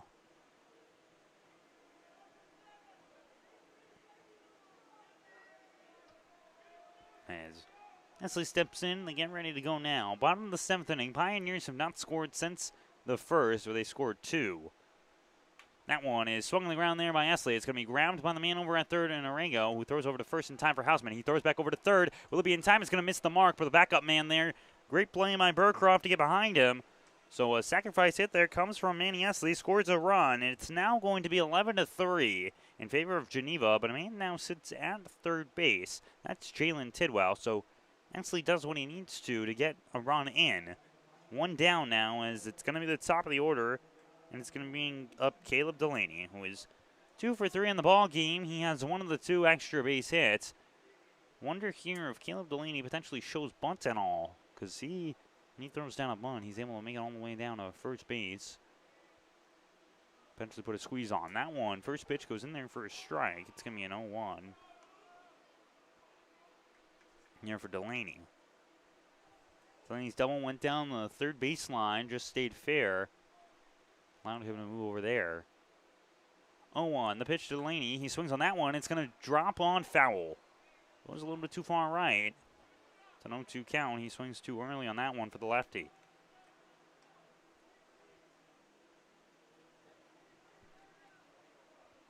So now it's an 0-2 count incoming for Caleb Delaney. to continue to work. Hudson kicks, deals. That one hit. It's going to drop on in for his third hit here today. It goes in towards right center field. It's going to go back towards the wall. It's grabbed there by the center fielder in Noah Company, and that's going to be an RBI double for Caleb Delaney. His third hit in the ball game, his second double, and now it is going to be 11-4 in favor of Geneva. So slowly but surely, the Pioneers are putting some runs on the board to try and chip away at this lead, and now the manager is going to come out to the mound to talk to his arm here. Hudson so far has gone 6 1/3 in this ball game. Let's see. Continue to talk to him. Doesn't look like the sign's being given out as to a new arm. So Nick Spanner will be due up next for the Pioneers. Then following him is Brent Baker, who has a single in the ball game. Spanner so far today 0 for 2. Hopefully an umpire comes out to break up the meeting. 9 hits for the Pioneers, 9 for Geneva. 4 errors, though, have mantled the Elmira Pioneers. They have 65 on the season. As Spanner steps in and gets ready as the infield breaks on up.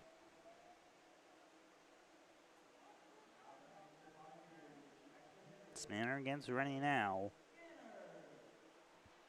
to get ready to go. Caleb Delaney ran across the diamond from him. If he can drop something into the outfield, that would definitely score Delaney. He's got the speed for it. That one is going to go high, ball 1. Maybe even potential opportunity to see Delaney try and steal. Most likely, though, it's if a pitch goes by the catcher that Delaney moves over towards third. 1-0, the pitch, that one in there for a strike. Outside corner, right in the above the knees. Gets the 1-1 count. Now in for Nick Spanner.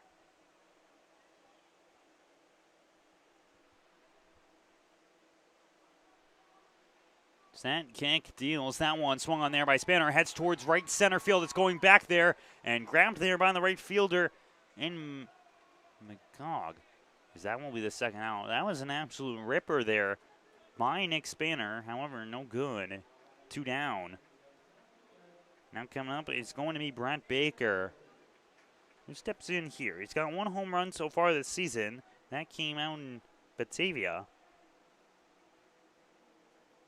Right now, Pioneers trail by 7. They've made up the 2 runs that they gave up in the top half of the inning.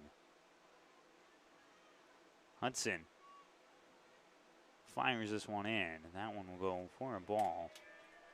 It's 1-0.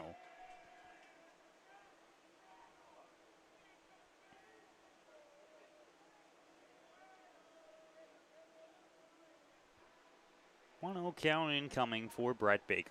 The pitch, that one, strike.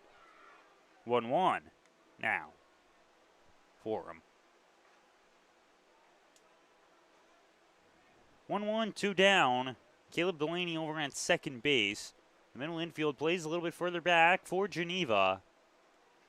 Corners looking to attack. That one's going to get hit on the ground. It's going to head in towards the outfield. Delaney's going to get signed to go over towards home. He runs on in, and he gets there safely. So an RBI single for Brett Baker. Gets his second hit of the day. Now it's 11-5 in favor of Geneva. So slowly but surely, the Elmira Pioneers are able to get in with a couple bloop hits. Haven't needed a blast so far, and that looks like it's going to be the end of the day for Hudson. He goes through 6 2/3. He allows 10 hits, 5 earned runs. That could change depending on Brent Baker over at first base.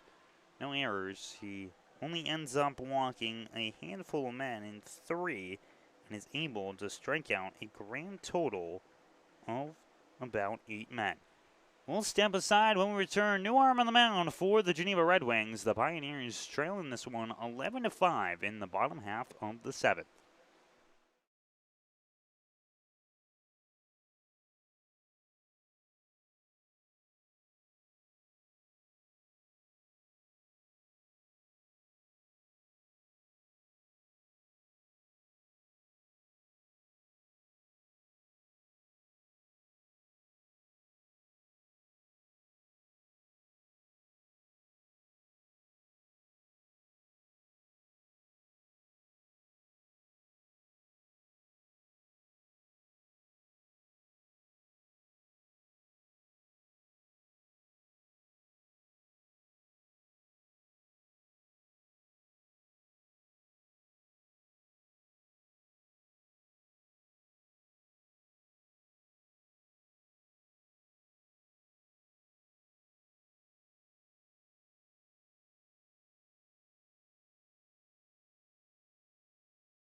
Bottom of the 7th, we return here with 2 down.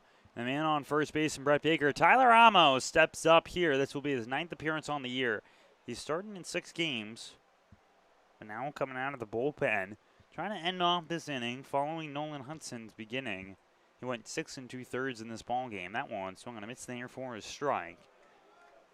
Strike 1 against Manny Castro and for Hudson. Right now, he's looking at 6 2/3 innings, 10 hits, 5 walks, 8 strikeouts, as well 5 earned runs, potentially 6 if Brett Baker scores. Here, 0-1 the pitch. That one is swung on a miss there for strike 2. 0-2 counting coming out, and Manny Castro, who is 0 for 2 so far today. He did walk once, but struck out his last time up. 0-2, look down for Mamo. The pitch, that one outside, ball 1.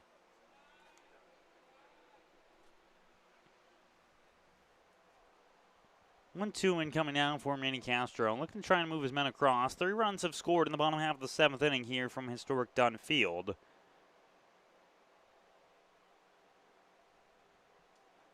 As the 1-2 comes in, and that one is swung back right at the pitcher. He goes down and hits off of him, and onto first base goes Manny Castro. Time is out. That was a scorcher that just hit off of him. It's going to be a single there. Baker moves over towards second. There.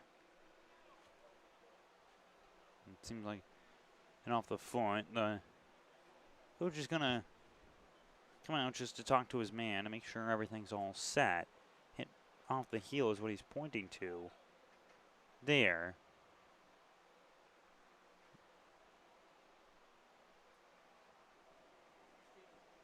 So single there by Manny Castro. As seems to be okay there is Tyler Amo. Good on him, because that was a scorcher that came back right at him. So now Brandon Dumack looks to try and bring his man home. 1 for 3 on the ball game. Now back-to-back hits by the Pioneers, both of which singles by Brett Baker and by Manny Castro. Pitch, that one swung on there by Duback. It heads over towards right center field. Going for that one and making a run on over for it is going to be McGo for the 3rd out. We head to the top of the 8th inning. Pioneers have scored 3. It's 11-5 though. Geneva currently in the lead.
Top of the 8th inning incoming now between the Elmira Pioneers and the Geneva Red Wings.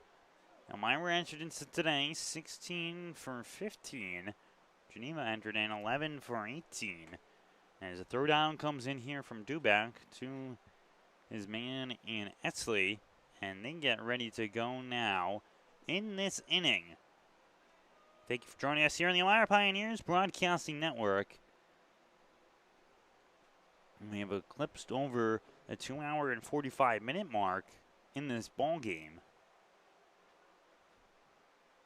As up to bat now for the Geneva Red Wings is going to be Andrew Hausman, the first baseman, who steps up for his 4th time today. He's 0 for 3 in this ball game.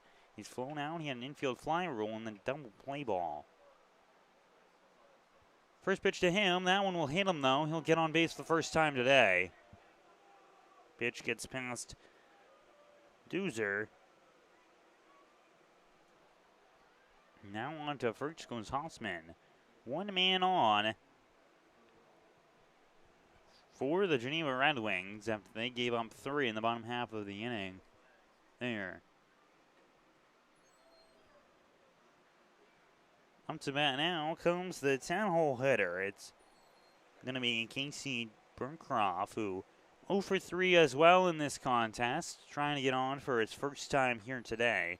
Pitch, that one, outside corner strike. Good spot there by Kenan Van Duzer. Trying to get Burncroft out in this ball game, or hit one on the ground that can be turned for a double play. 0-1 the pitch, that one, outside corner strike again. Great spots so far by Van Duzer in this at-bat. In places that Burncroft cannot hit. 0-2 the count. Throw back over, not in time.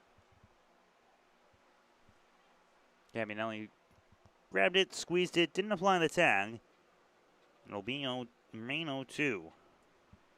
The pitch, that one, swung on a miss there for strike 3. So 3 strikes get down the batter, and that's the first down of the inning. Now up is the top of the order, and Briggs steps up to the plate to try and move things along. The 5th time through the lineup coming up now. He's actually 0 for 3 in the ball game. Got hit on the pitch earlier. That's the lone time that he's gotten on base in this one. Getting ready, thrown back over towards first base, not in time. So Van Duzer's been watching out for the man over there in Hausman in case of attempt to steal. Pitch, that one outside, 1-0.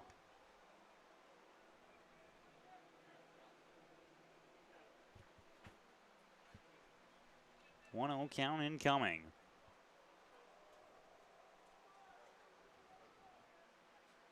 Etzley shades over towards second base in case of a need to throw down. Steal attempt coming in. That one's going to go past the batter who steps out of the way. Dumack is going to have to go grab that. That's a wild pitch that moves the man along. So Hausman moves over towards second base on a wild pitch.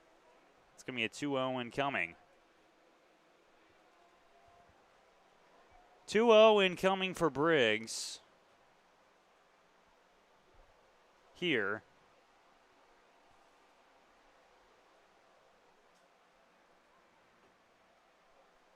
As Van Duzer looks down towards the catcher.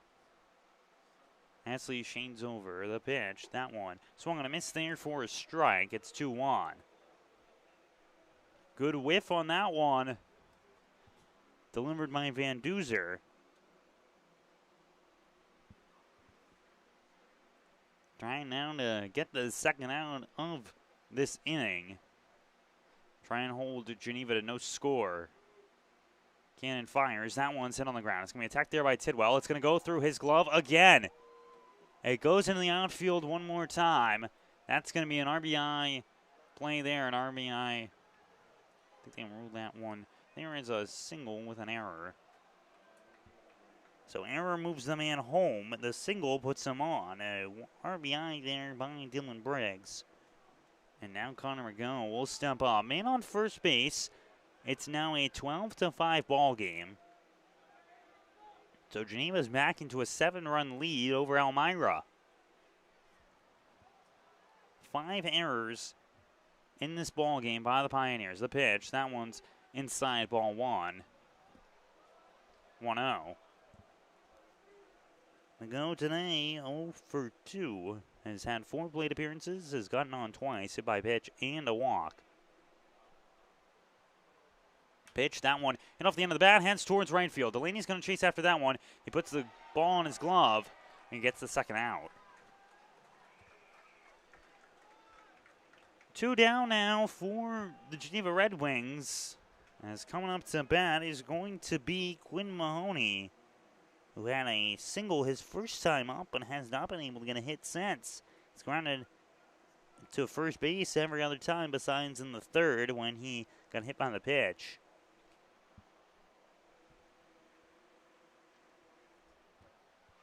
So now he steps in.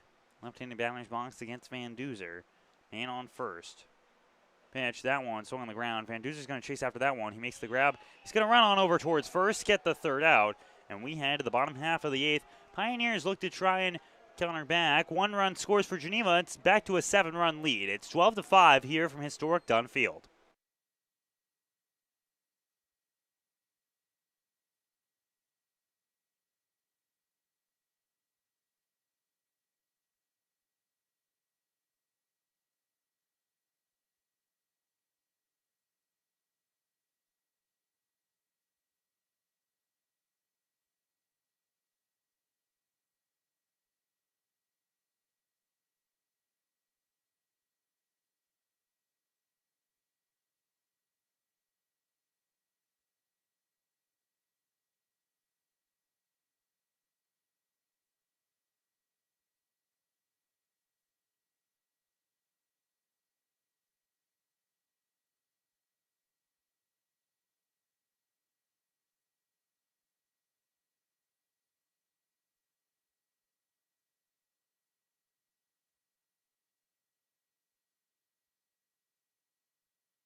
Bottom 8, Jack Aylward will now step up to bat as Tyler Amo remains on the mound for him. As Aylward so far today is coming in at 1 for 3. He had a single his last time up. Leadoff man now trying to get something going for the Pioneers. 1 run scored in the top half of the inning here in the 8th. And now getting ready to go. First pitch incoming here from Amo. That one goes for a strike. So first pitch looking there by Aylward. It's an 0-1 count now here. Pioneers will get 2 more trips at bat unless if they take the lead here in this half inning. That one fouled away. It's 0-2.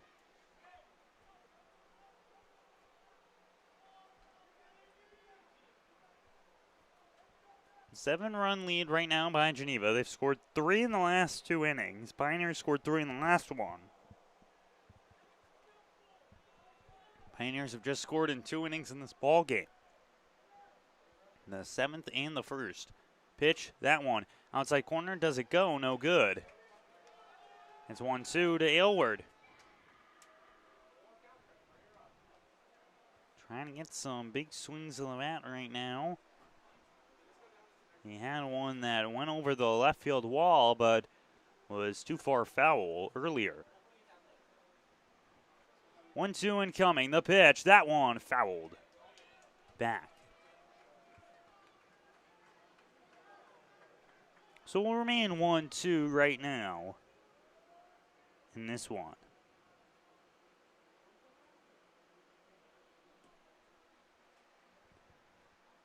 1-2, no outs. Amo had that scare with the ball that was hit right back of his heel. He's seemed to come back on that one. That one's low. 2-2. Coming now.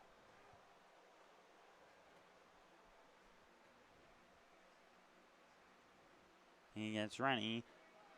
Slides the bat across the diamond and gets ready to go. Amo waits for his catcher and Philly Pony. 2-2 count, no outs. Pitch coming in. That one's going to go past. The count is now completely full. Aylward has gotten to the plate for the fourth time today, trying to see if he can split those in terms of getting on. Full count, 3-2. Here. Amo kicks, deals. That one, did he swing? They say he did not. That's a walk for Jack Aylward. He gets on for the second time today, and a man's on first for the Pioneers with no outs. Now coming up is going to be Ryan Gabbianelli. He's 0 for 3 in the ball game. Struck out twice. Getting ready to go here.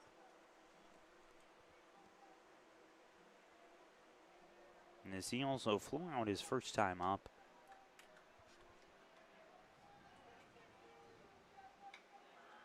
And now, Amo has to look to deal. There is a man warming up in the bullpen right now for the Geneva Red Wings. It's a right-hander getting ready to go here. Throw back over towards first base. There was a pinch runner come in. That's Alex Davis, the pinch runner for the Elmira Pioneers. He comes in relief of Jack Aylward, so Aylward's day will be done. Alex Davis is in. Pitch, that one swung on and foul there for an 0-1.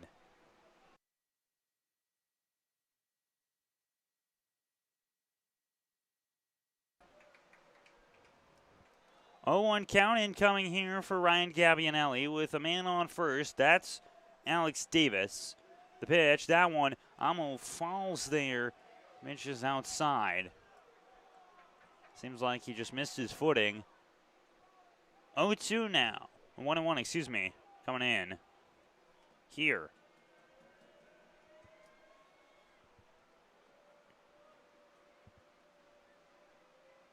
Man on first is Alex Davis. The throw. That one swung and a miss there. Throw back over. Trying to get the pick off. No good. The back pick there, no good, but that one is swung and a miss there for a strike. It's 1-2. Davis is playing a little bit off the base here. A little bit further off the leadoff spot in case he hears a crack on the ground and gets ready to move. 1-2 incoming for Ryan Gabbianelli. The pitch, that one is down low again.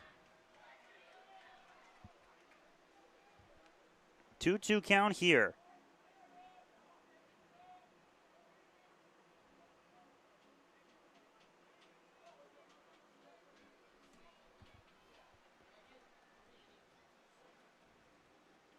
Two count. Set now is Amo. Trying to get the first out of this inning. That pitch outside. Full count once again.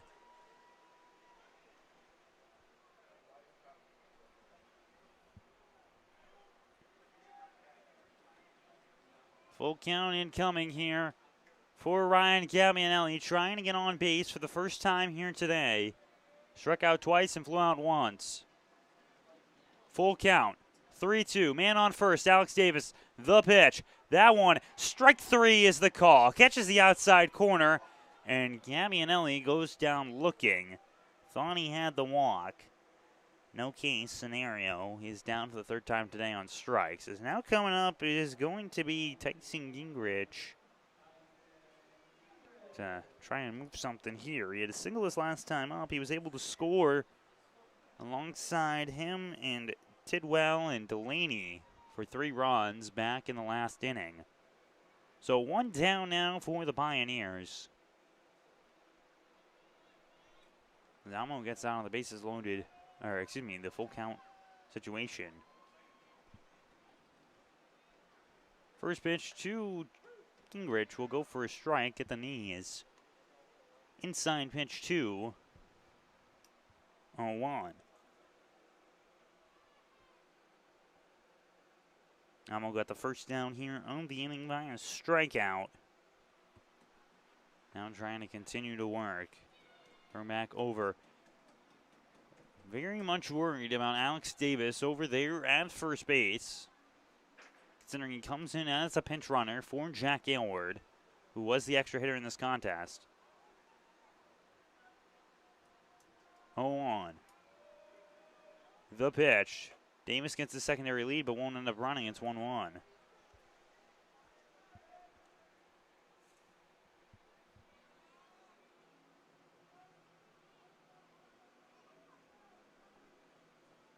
A 1-1 count now incoming for Tyson Gingrich.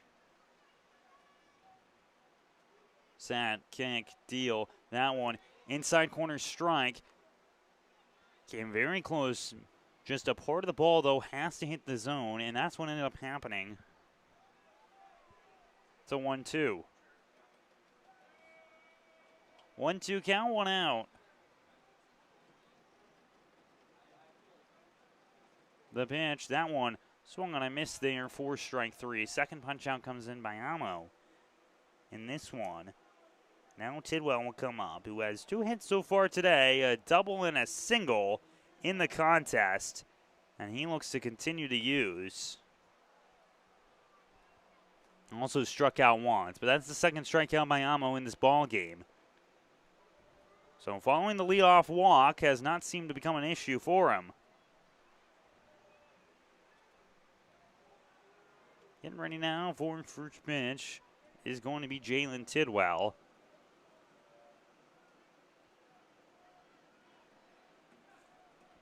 As he steps in and gets ready to go now.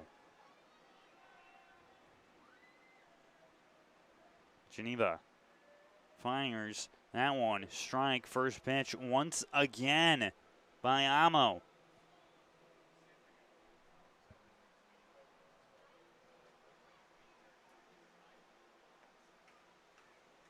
An 0-1 count as we just about pass the 3-hour mark in this ball game. That one throw over, no good.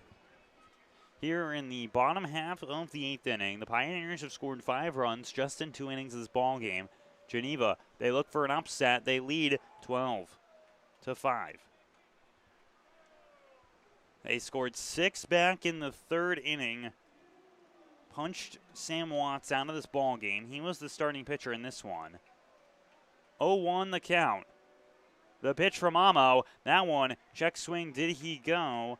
They ask, no good. It's going to be a 1-1. Now incoming. No wind right now. Humidity setting in. At Dunfield, of course, right next to the Chemung River. Amo kicks and fires that one. In there for a strike. It's a 1-2. Denwell did not like that one, but it was the same spot as what happened in his first strike count. So now he's looked at 2 go past him. 3 balls he's watched go past him in total. It's a 1-2 count, 2 outs. Amo looks down towards his catcher. Set, kick, deal. That one outside corner, no good. 2-2.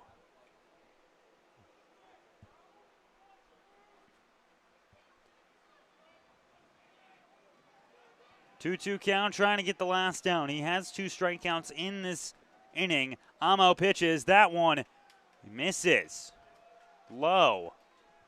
Full count. Alex Davis is going to run on this pitch. It's a full count, 2 outs. Hossman moves back behind him.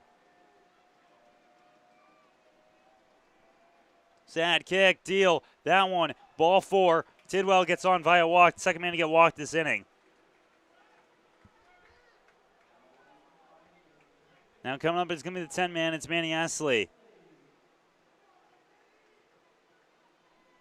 Now the man on first and the man on second. Esley has a sacrifice hit here so far today, but no true hit. He's flown out and he's struck out. 1 RBI. Cannot get a sacrifice here. There's 2 outs.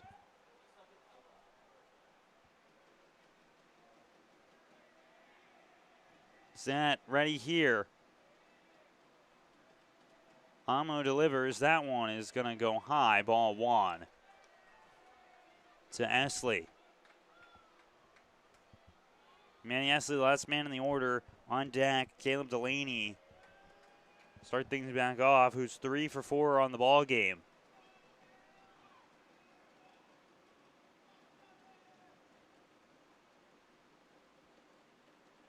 Fires that one. Foul.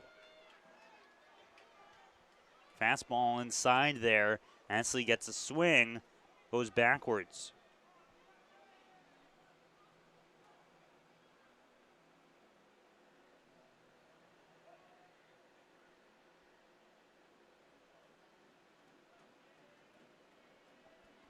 So now it's a 1-1 count for Manny Esley to go. The pitch, that one, swung, strike 2. Esley not able to hold up. No throw down to an appeal.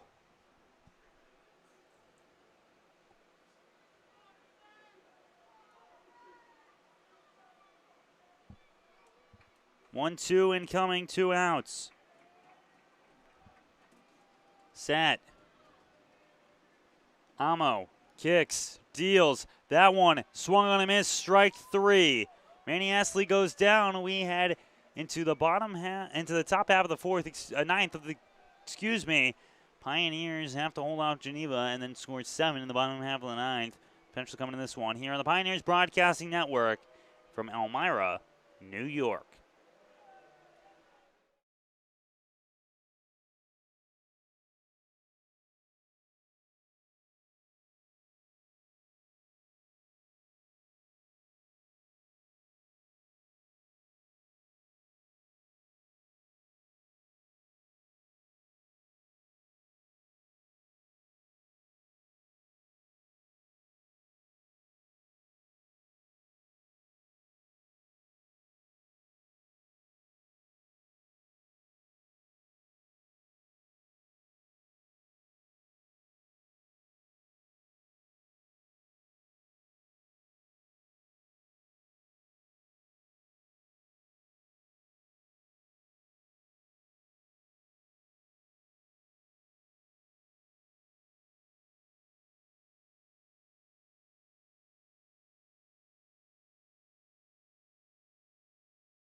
Top of the 9th now incoming between the Elmira Pioneers and the Geneva Red Wings. Geneva leads this one by 7, and they have just been holding on against the Pioneers.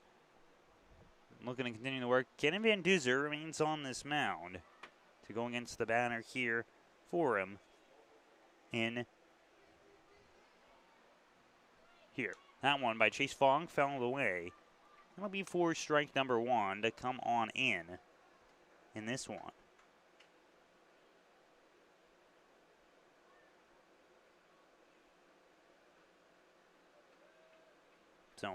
0-1 count now for Fogg. The pitch, that one is going to bounce for a ball.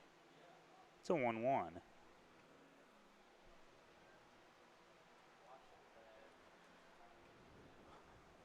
1-1 count coming in now for Fogg.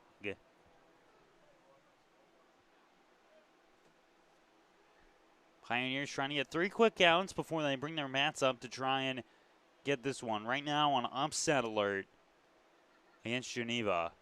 That one hits the batter. He heads over to first.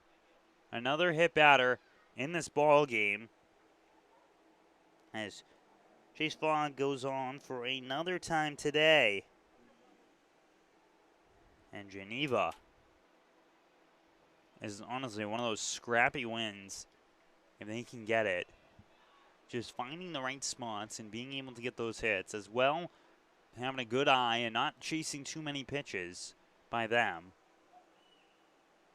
Kind of game that they ended up needing. First pitch comes in Uchi. He grounds that one. Attacked by Esley. He's going to just take it and throw to first in time for the out. Fielder's choice out there. Gets the first out and moves on over Fogg. He's at second base now after the 4-3. So now coming up is going to be CJ Arrigo here.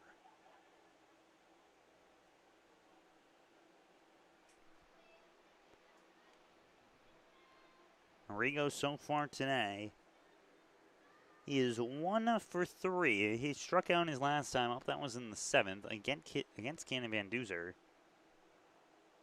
Van Duzer, the third pitcher in this ball game. It was Watts, then it was Richards, and then it was Van Duzer to take this one forward. So far, Geneva's only used 2, and Hudson and Amo. One down, top of the 9th, man on second, following just grabbing a baseball that was on the field. There, first pitch by Van Duzer. That one's fouled back. It's going to go for strike 1. Here.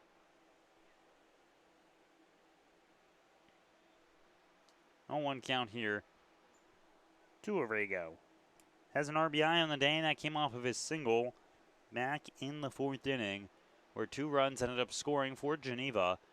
They've gone 1-0, 6-2, 0-0-2-1 in terms of their runs per inning. That one goes for a strike. It's an 0-2 now. Just clips the outside corner there for the Pioneers. Now Arrigo down in the count.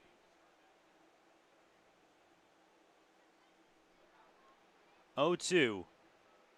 The pitch. That one hit hard towards right field. If it drops fair, it's good, and it does drop fair. Heads over towards the right corner. 1 run's going to score. Arrigo's going to move towards second base. He gets in there standing up. It's a 1-run double, his second RBI of the day. He ends up scoring Fogg. And on his way home, there is Fogg. So an 0-2 count leads to a double, and now it is a 13-5 ball game.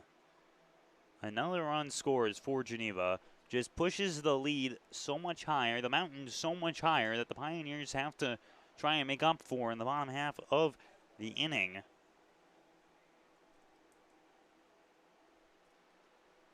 Van Duzer throws. That one fouled.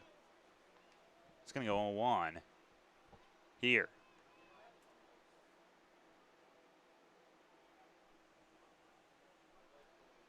Just 1 down here in the top half of the 9th. Set, ready to go now.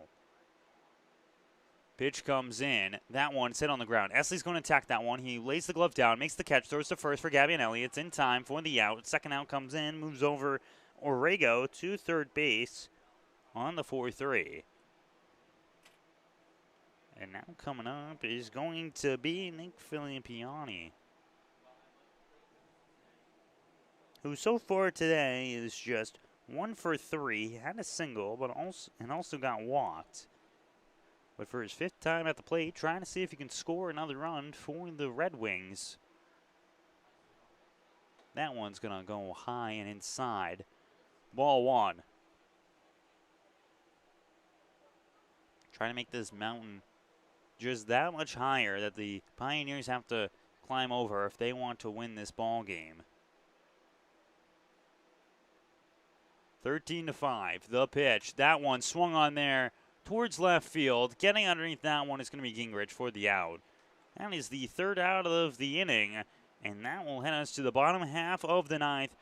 Pioneers trail 13-5 here from historic Dunn Field, and we'll stay here for this in-between, and let's talk about the standings right now. This is what the standings look like, but it has to change just a little bit because out in Niagara Falls, the Niagara Falls Americans defeat the Batavia Muck Dogs in a final score of 10-4.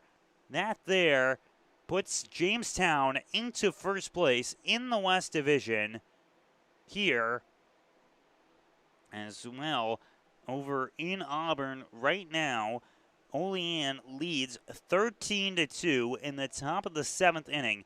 If Olean can hold off Auburn from scoring another run, another 2 runs, or if they can add some more on top and make it sweet, then Olean moves to being at 500 and into the 5 spot. They cannot jump over Elmira just today because of the season sweep by the Elmira Pioneers, as it's a new man on the mound here in Lane Whiting for the Geneva Red Wings. So the 4 spot still in heavy contention here in the West Division between these teams. Niagara Ironbacks were slated to play against Newark today, but did not. That game was postponed, most likely due to some air quality control air situation over there in Newark. And that will leave them a little bit behind in terms of the standings, because those postponed games will not be made up later in the year. So now less games to work with here are Niagara. Olean looking here to try and take it more, as they are now up 15-2 over Auburn. A 15-2 lead in favor of Olean, who have won 4 in a row. Niagara Falls has now won 3 in a row with that big win over Batavia. And all of a sudden, the first seed falls to Jamestown, with Jamestown not even having to lift a finger today. Jamestown's won 4 in a row. Niagara Falls have won 3 in a row. And Olean looks on path to win its 5th. For the Elmira Pioneers, they need to score 8 to try and get back into this one. In the bottom half of the 9th, Whiting comes in to try and pitch for him, and it's going to be the top of the order. Caleb Delaney steps up to bat here. 3 for 4 so far today. Looking to continue that pace for him. Won the Player of the Week last week for batting .667 over the week span. Right now batting .750 for him. Whiting enters into this one. It will be his coming on performance. That one goes for a strike here. For Whiting, this year will be his 13th appearance. He has an 8.5 ERA and has gone a grand total of 18 innings. The pitch, that one swung and a miss there. It's strike number 2 coming in for Caleb Delaney. He's sitting in an 0-2 count with no outs. Pioneers down to the last 3 outs to work with here against Geneva. Trying to avoid down to 500. The pitch. That one. Did he go? No, he did not. It'll be a 1-2. Coming in now.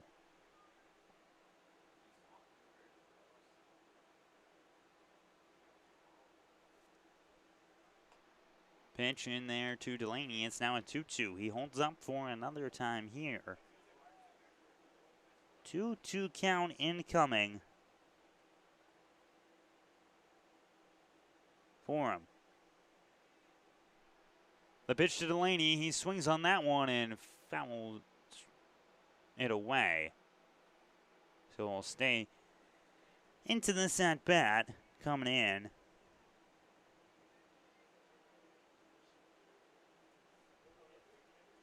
here.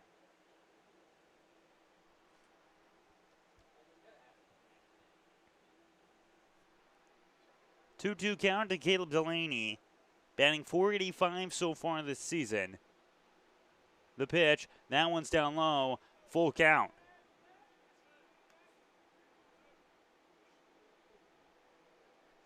Delaney has been also walked 15 times this season with an on-base percentage of almost 60%. 3-2, the pitch, that one inside, ball four. Delaney gets on via walk once more. So leadoff man gets on for the Pioneers, and that leads Nick Spanner to now step up for him. Spanner today, 0 for 3. Did get on via walk in the first inning. Trying to see if he can get on here once again. Man on first. That is Caleb Delaney. Pitch comes in from Waiting. That one will go for a strike. So first pitch strike once again for him. He's not able to get the punch out of Caleb Delaney.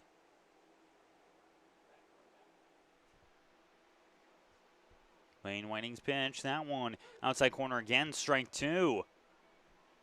So once again, an 0-2 count. Trying to see if he can get the punch out here is Lane Whiting with a man on first. On the season, he's got 23 strikeouts. That one goes low, not going to get 24 in that pitch. It's a 1-2. Pioneers just 3 outs to work with. They have 11 hits in the ball game. They out-hit Geneva 11-10. But the big factor in this one, 5 fielding errors by the Pioneers. The pitch, that one's in the dirt. It's going to be a 2-2. Whiting's having difficulty trying to find strike 3 on both batters in a row. Back-to-back times now he's gone 0-2 and has not been able to get that punch-out pitch. 2-2 the count. The pitch to Spanner. That one too far out. It's now a full count once again.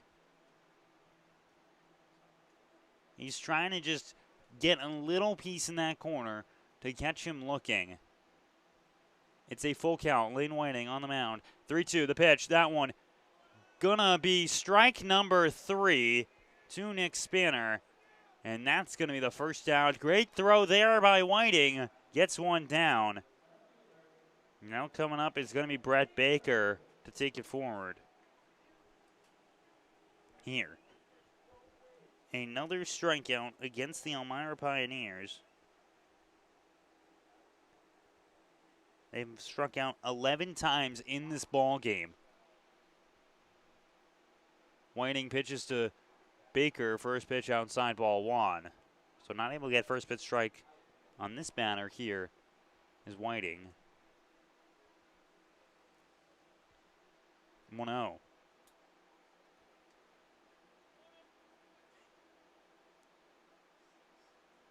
Set, pitch, throw. That one to Baker. Inside. 2-0. So one pitch outside, one pitch inside. Here. By Whiting. If he can get a ball on the ground, it could end the ball game. The double play turned. Here. The pitch, that one is going to hit Baker. Baker gets on via hit by pitch, his third time getting on today safely. And now it's a man on second, a man on first for the Pioneers. What's coming up now is going to be Manny Castro, who so far today is 1 for 3. He had a single his last time up. Trying to see what he can do with that one, as it's going to be a meeting on the mound between the catcher and his pitcher, Nick Filipponi, and the man in Lane Whiting, discussing things over there. Right now out in Auburn, 17-2 in favor of Olean.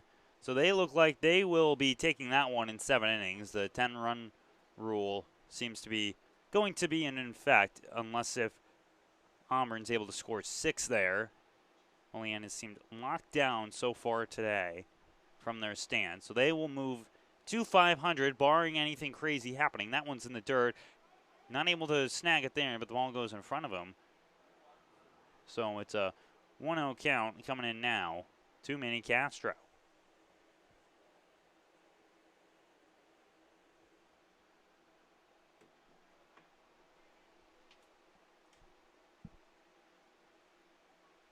It's 1-0, 2 men on. Delaney sits in second. Brent Baker's over at first.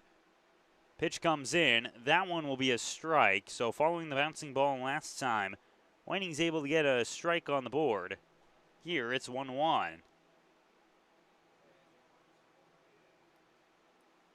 It becomes a little bit of a breeze. That one's sitting on the ground there by Castro. It's going to be grabbed there by the shortstop in Burcroft. The hold on there by the second baseman in Fogg. So it'll be a fielder's choice. Castro gets over to first in time. So now it's men on the corners. Brett Baker gets out because of it. So it's 2 down now with Brandon Dubeck stepping up to the plate. 1 for 4 in the ball game. He had a single that started his day off and scored a run. Trying to see if we can get another run on the board here. 13-5 lead by the Geneva Red Wings. Pitch, that one swung on late for strike one. Whizzed right past him.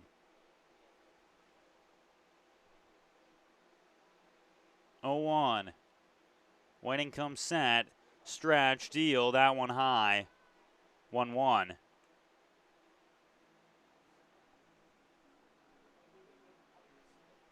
Whiting has a real quick move from the set to the stretch that allows for no opportunity for a man to try and steal. That one will just miss the zone. 2-1. Oftentimes you see sometimes with pitchers that come in late in games, they have a little bit longer of a stretch or a windup that lets the runners to kind of move. That one goes for a ball. It's a 3-1 now for Brandon Dubeck. A 3-1 count incoming for the catcher. Trying to load the bases, if not score a run for him. 3-1, the pitch. That one swung on there, heads over towards right field. Going after that one and putting up his glove is going to be McGough for the third out. And with that, the Geneva Red Wings upset the Elmira Pioneers at Dunfield. And the Red Wings will move to 12-18 on the season. The Elmira Pioneers will fall to 500 and a 16-16 record here. Upcoming games for the Elmira Pioneers as they sit currently in the 4th spot. They've got Auburn coming up on Thursday for a free Elmira heat treating Frisbee and Bring Pet Food Get-In Free Day at Dunfield. That's on Thursday. Auburn just dropped their game to Olean there in Auburn. On Friday, it's going to be in Auburn against the Doubledays. There, the Elmira Pioneers have just one win this season against Auburn, trying to change that up here, and it's a third game of their tough stretch. It's on Saturday. It's at home. It's against the Batavia Muck Dogs, and that will be Domestic Violence Awareness Night here at Dunfield. For ticket information, you can call 607-734-2690 for more. Well, that will do it here from Dunfield. The Elmira Pioneers dropped this ball game to the Geneva Red Wings 13-5 in the final through 9. We'd like to give a special thank you to our owners, Robbie and Miss Nellie Nichols, alongside our general managers, Mark and Tabitha Witt. Our assistant general manager for this one is Jacob Rose, and our statistician is Ethan Franklin. For Anthony Labonte from historic Dunfield, we say so long. They have the day off tomorrow, but on Thursday, it's going to be another tough game for the Elmira Pioneers going against the Doubledays with the 4th place in the West Division all up for grabs. We'll see you then.